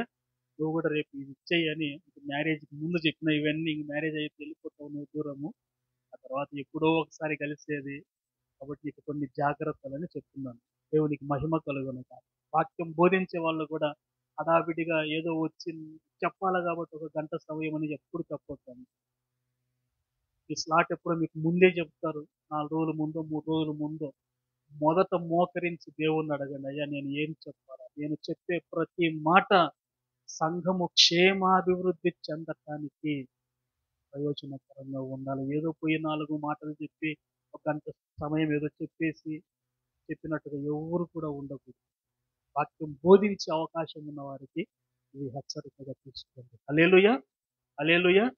సరే. ఇప్పుడు ఇది తోట. డిఫరెన్స్ తెలిసిపోయింది. నీరు కట్టిన తోట, నీరు లేని తోట. మీరందరూ ఎక్కడ ఉండాలనుకున్నారు? నీరు కట్టిన తోటలాగే ఉండాలనుకున్నారు. అందుని బట్టి మీకు స్తోత్రాలు. ఇప్పుడు నేను మీకు మొదట్లో ఒకటి చెప్పా. ఏంటి? ఏదెను తోటకు, గెత్సేమనే తోటకు ఒక మేజర్ డిఫరెన్సెస్ ఉంటాయి. అది ఏంటన్నది ఇప్పుడు నేను చెప్పి ఒక 15 నిమిషాలకు ముగిస్తాను. హల్లెలూయా. హల్లెలూయా. మొదటి మానవుడైనటువంటి ఆదాము జీవితం ఎక్కడ ప్రారంభమైంది అనుకున్నామండి? ఏదెనులో ప్రారంభమైంది. ఎక్కడ ముగించబడాల మామూలుగా ఆయన జీవితము? దేవుని మాట వినుంటే, దేవుని మాటకు విధేయులై ఉంటే, దేవుని సహవాసాన్ని మాత్రమే కోరుకొని ఉంటే తోటలోనే ముగించబడి ఉంటుంది. ఏదెను అంటే దేవుని సన్నిధి అని అర్థం. ఏదెనంటే అర్థం ఏంటండి? దేవుని సన్నిధి. నిత్యము దేవుడు అక్కడ ఉండేవాడు. దేవుని సన్నిధి అక్కడ ఉండేది. దేవుడు వచ్చేవాడు. చల్లపూట వచ్చి వాళ్ళతో అట్లా సరదాగా మాట్లాడేవాడు. హల్లెలూయా. రోజంతా ఏం జరిగిందని మాట్లాడేవాడు. మనం కదా పిల్లలు స్కూల్‌కి పోయేస్తే అడుగుతాం కదా వాళ్ళని. స్కూల్‌లో ఏం చెప్పినారు? ఏమైనా హోంవర్క్ ఇచ్చినారా? ఎవరన్నా ఏమన్నా అన్నారా? ఇవన్నీ అడుగుతాం. దేవుడు అట్లా కూర్చొని ఎట్లుంది ఈరోజు? పని ఏముంది? ఎట్లా జరిగింది? అన్నీ మాట్లాడాడు. చల్లపుట్టిన జరిగింది. దేవుని మాటకు విధేయులై ఉంటే మొదటి ఆదాము జీవితం ఎక్కడ ముగించబడింది? ఏదెను. అసలు ముగింపు అనేది లేదు ఇంకా. కంటిన్యూషన్ ఏదెనులోనే ఇంక అంతే. హల్లెలూయా. ఎందుకంటే మరణం లేదు కదా ముగింపు అనడానికి. ఏదెను తోటలోనే కంటిన్యూషన్ అయితా ఉండేది. ఒకవేళ అట్లాగే పిల్లలు పుడతా వచ్చింటే మనం కూడా ఎక్కడ ఉండింటాము? ఈ భూమి అంతా ఏదెను తోటే అయ్యుంటుంది. హల్లెలూయా.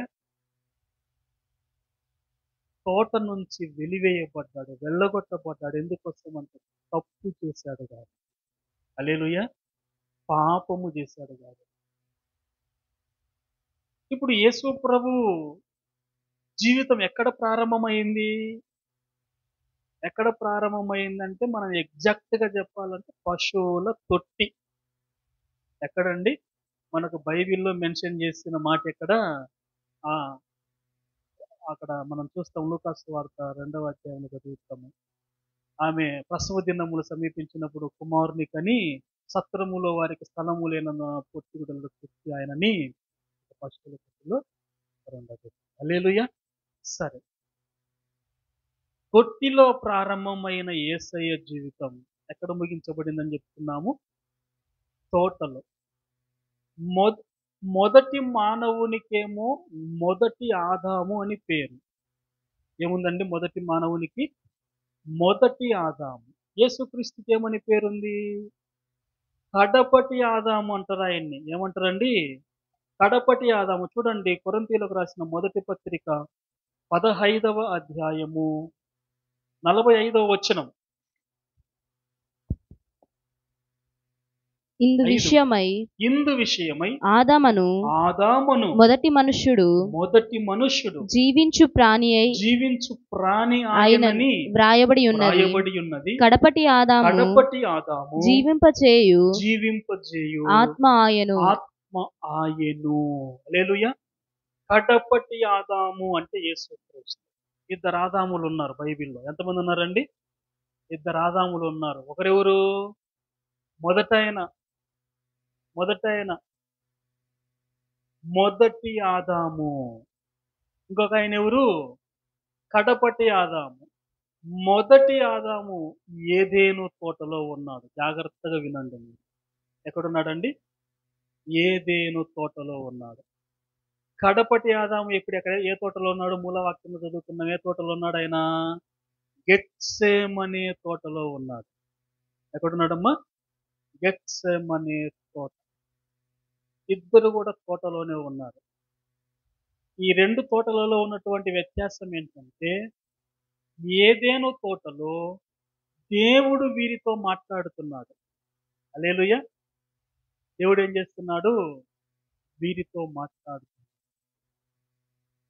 గెత్సేమనే తోటలో యేసుక్రీస్తు మోకరించి ప్రార్థన చేస్తున్నాడు, దేవునితో మాట్లాడుతున్నాడు. హల్లెలూయా. గెత్సేమనే తోటలో ఏం చేస్తున్నాడు? అర్థమవుతుందండి నేను చెప్పే మాటలు? ఏడుంది గెత్సేమనే తోట? ఏడుంది? మాకేం తెలుసు? హల్లెలూయా. గెత్సేమనే తోటలోకి యేసు ప్రభువు వెళ్ళి అక్కడ మోకరించి, తండ్రి నీ చిత్తమైతే ఈ పాత్ర నా యొద్ద నుండి తొలగిపోనిమ్మని ఆయనను బతిమాలుతున్నాడంట, వేడుకున్నాడు. దేవుడు మాట్లాడుతున్న స్థలము ఏదేను తోట. దేవునితో మాట్లాడుతున్నటువంటి స్థలము గెత్సేమనే తోట. అంటే ఏదేనులో ఆదామవులు దేవునితో కూడా మాట్లాడుతున్నారు. గెత్సేమనేలో దేవుడు కూడా యేసు ప్రభువుకి జవాబులు ఇస్తూ ఉన్నాడు, మాట్లాడుతున్నాడు. అయితే మేజర్గా మనకు కనబడేది ఈ అంశం అన్నమాట. దేవుడు మాట్లాడి ఏదైతే చెయ్యొద్దని చెప్పాడో ఆ మాటకు మొదటి ఆదాము అవిధేయత చూపించినాడు. 3వ అంశము ఏం చూపించినాడు అక్కడ? మొదటి ఆదాము అవిధేయత చూపించినాడు. కడపటి ఆదాము గెత్సేమనేలో ఉన్నాడు. అయ్యా ఈ సిలువ శ్రమలు వద్దు, ఈ చిత్తమైతే ఈ పాత్ర తీసేయి అని అడిగితే, లేదు నువ్వు ఆ సిలువ శ్రమల గుండానే వెళ్ళాలని ఒక దూతను పంపి మళ్ళీ దేవుడు యేసు ప్రభువుకు చెబుతున్నాడంట. హల్లెలూయా. తండ్రి అయిన దేవుడు ఒక దూతను పంపి ఆయనను బలపరుస్తున్నాడంట. తప్పదు, ఇది జరగాల్సిందే అంటే యేసు ప్రభువు తన ప్రాణత్యాగం చేయటానికి సిద్ధపడి తండ్రి మాటకు విధేయుడయ్యాడు. అక్కడేమో అవిధేయుడు, ఇక్కడేమో విధేయుడు.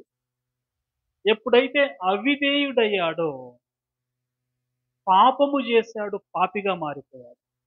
హల్లెలూయా. అవిధేయుడు ఏమైపోయాడు? ఆ మంచి చెడ్డల ఫలాలు తిన్నాడు, పాపం చేశారు, పాపిగా మారిపోయాడు. ఇక్కడ దేవుని మాటకు విధేయుడైనాడు. ఈయన ఎవరు? విధేయుడైన వాడు ఎవరు? పరిశుద్ధుడు. హల్లెలూయా. ఆయన పాపి, ఈయన ఎవరండి? పరిశుద్ధుడు. ఎందుకు? నాలో పాపం ఉన్నదని మీలో ఎవడైనా స్థాపించు. మనమందరము పరిశుద్ధులుగా మారాలంటే మనం చేయాల్సిన పని ఏంటంటే దేవుని మాటకు విధేయత చూపించటమే. దేవుని మాటకు విధేయత చూపిస్తే ఏమవుతాం? మనము పరిశుద్ధులం అవుతాం అంతే. దేవుడు చేయొద్దనేవి చేస్తేనే కదా పాపం.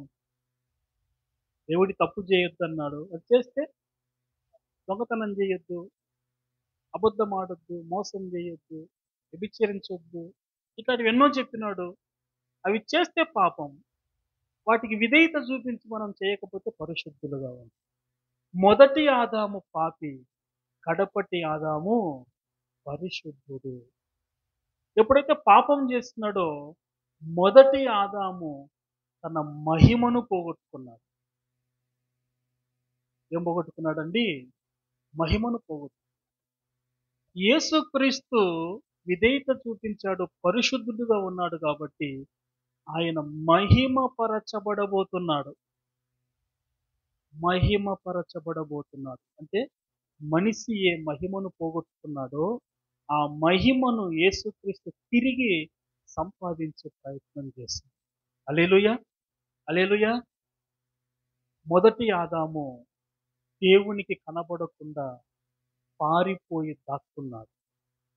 ఏం చేసినాడండి? పారిపోయి దాక్కున్నాడు.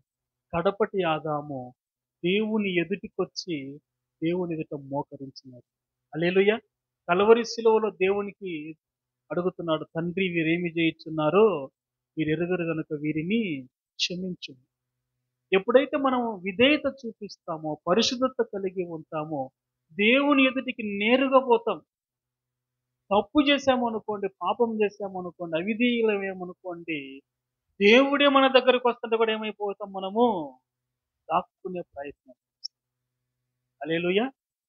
కాబట్టి ఇక్కడ మొదటి ఆదాము దేవుని ఎదుటికి రాకుండా దాక్కుంటే కడపటి ఆదాము దేవుని ఎదుట మోకరించాడు. మొదటి ఆదాము తోట నుండి వెళ్ళగొట్టబడినాడు.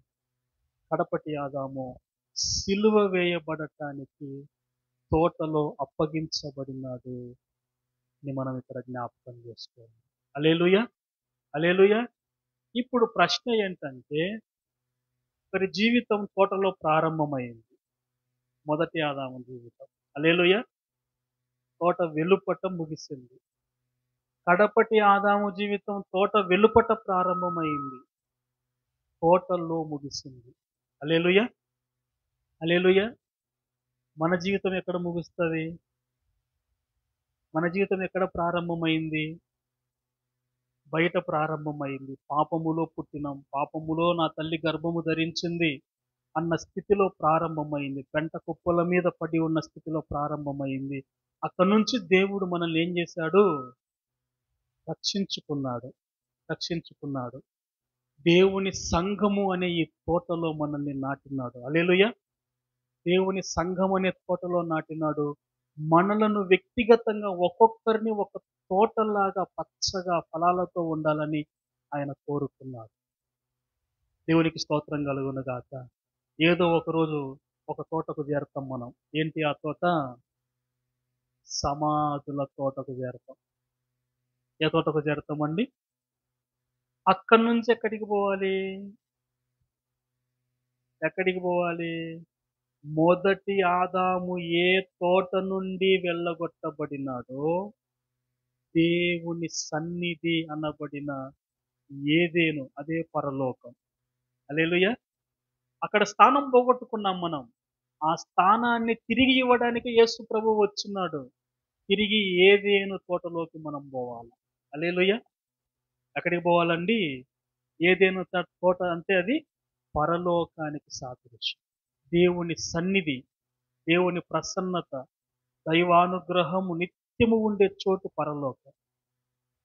ఆ పరలోకం అనే ఏదేనో తోటలో నువ్వు చేరాలంటే సమాధుల తోటకు పోకముందు దేవుని సంఘము అనే తోటలో నువ్వు నాటబడాలా. చెప్పండి, నేను చెప్పిన మాట ఏమర్థమైంది? పరలోకం అనే ఏదేను తోట నీవు చేరాలంటే ఒక కండిషన్. సమాధుల తోటకు పోకముందు అంటే అర్థం ఏంది? చనిపోక ముందే నువ్వు ఒక తోటలో అంటుకట్టబడాల, నాటబడాల, ఒక తోటలో ఉండి ఫలించాలి. ఆ తోట ఏంటి? దేవుని మందిరము, దేవుని సంఘం. హల్లెలూయా. ఈ తోట అందుకే మనకు దేవుడు ఇచ్చింది. ఇక్కడ ప్రిపరేషన్ ఇది. మనకు ఇక్కడ సిద్ధపడితే ఏదో ఒక రోజు దేవుడు పిలిచినప్పుడు వెళ్ళిపోతాం. ఆత్మదేవుని సన్నిధికి, ఈ మట్టి దేహము తిరిగి మట్టికి. ప్రభువు వచ్చినప్పుడు ఏమైతాం మనము? లేపబడతాము. మొదటి ఆదాము ఏ తోట నుంచి వెళ్ళగొట్టబడినాడో ఆ ఏదెనులోకి వెళ్తాం, పరలోకానికి వెళ్తాం. హల్లెలూయా, హల్లెలూయా. యేసు ప్రభువు తోటలోనే ఎందుకు అప్పగించబడాలా? తోటలోనే ఎందుకు సమాధి చేయబడాలా? అంటే తోటకున్నటువంటి ప్రాధాన్యత. తోట దేనికి సాదృశ్యంగా ఉంది ఇప్పుడు? పరలోక రాజ్యం. హల్లెలూయా. మందిరానికి ఇక్కడ సాదృశ్యం, పరలోకానికి సాదృశ్యం. అక్కడ పోవాలంటే నువ్వు ఎక్కడుండాలా? ఇక్కడ ఉండాలా. హల్లెలూయా, హల్లెలూయా. అర్థమవుతుందా అండి? అందుకే మందిరానికి మనము అంటు కట్టబడాలి, నాటబడాలి. నాటబడడం అంటే మన స్థానాన్ని ఎవరు కదిలించడానికి అవకాశం ఇవ్వకూడదు. మన స్థానాన్ని ఎవరు కదిలించడానికి అవకాశం ఇవ్వకూడదు. పైరోళ్ళకి ఇక్కడ స్థానాలు ఏర్పాటు చేసి, హల్లెలూయా, వాళ్ళు వాళ్ళ స్థానాలలో ఎవరు కదిలించకూడదు. ఏం చేస్తా? ఒక వారం చూస్తా, శిలోహు రాలా. రెండో వారం చూస్తా, అట్టే ఖాళీగా పెట్టుకుంటామా? ఆ చెట్టు ఫలించాలా? ఏం చేస్తాం దాన్ని? ఏం చేస్తాం దాన్ని? కొట్టేస్తాము, పక్కనేస్తాము. ఆడేం చేస్తాము?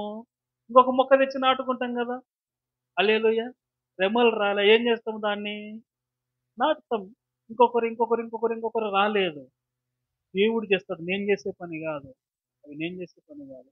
మీరు అనుకోవచ్చు, ఎందుకు అన్న ఈడ సంఘం పెట్టుకుని ఏనుగుంటకు పరిగెత్తాడు అంటే, నేను ఇచ్చే రీజన్ ఇదే. దేవుడు అక్కడ నన్ను ఒక స్థానములో నాటినాడు. హల్లెలూయా. నన్ను అక్కడ ఏం చేసినాడు? దేవుడు ఒక స్థానములో నాటినాడు. దాన్ని కదిలించే అవకాశం నేను ఎవరికి ఇయ్యను. హల్లెలూయా. దాన్ని కదిలించే అవకాశం నేను ఎవరికి ఇవ్వను. నేను నా పని సరిగా చేయలేదనుకోండి, దేవుడు ఏం చేస్తాడు? కదిలిచ్చేస్తాడు, ఆ నుంచి తీసేస్తాడు. నువ్వు ఇక్కడ పనికిరావు కదా, నువ్వు పనికిరావు, నువ్వు కొట్టబడాలా, పనికిరావు. హల్లెలూయా. మందిరాలలో దేవుడు మిమ్మల్ని ఎందుకు వస్తున్నాడు? నాకు ఇది తెలియదు చాలా మందికి. ఈ సత్యం తెలియదు. తెలిసిన నిర్లక్ష్యం. నా పని, నా పాత్ర, నా బాధ్యత, నేను ఎందుకు మందిరం, నాకెందుకు మందిరం, నాకు సంఘం అవసరం, ఎందుకు నేను మందిరానికి పోవాలా, వాక్యం వినాలన్నా, ఇవన్నీ కూడా మీకు అవగాహన ఉండాలి. హల్లెలూయా. ఈ తోటలో నువ్వు నాటబడిన ఒక చెట్టుగా ఉండాలి. నువ్వు విశ్వాసిగానే నాటబడు. హల్లెలూయా. సత్యం కాదు. ఈ స్థానాన్ని ఎవ్వరు కూడా కదిలించడానికి అవకాశం లేదు. జాగ్రత్త పడాలి. ఈ తోటలో నువ్వు నాటబడితే ఆ తోటలో చేరుతావు. ఏ తోటలో చేరుతావు? పరలోకం అనే తోట. కాబట్టి అలాగున మనందరము కూడా పరలోకం అనబడిన ఆ ఏదేనో తోటలో చేరడానికి పరిశుద్ధాత్మ దేవుడు మనకందరికి సహాయం చేయనుగాక. ఆమేన్. ఈ కొద్ది మాటలు పరిశుద్ధాత్మ దేవుడు మనందరి వినికిడిలో దీవించి ఫలింపచేయునుగాక. ఆమేన్. మోకాళ్ళ మీదకి వచ్చి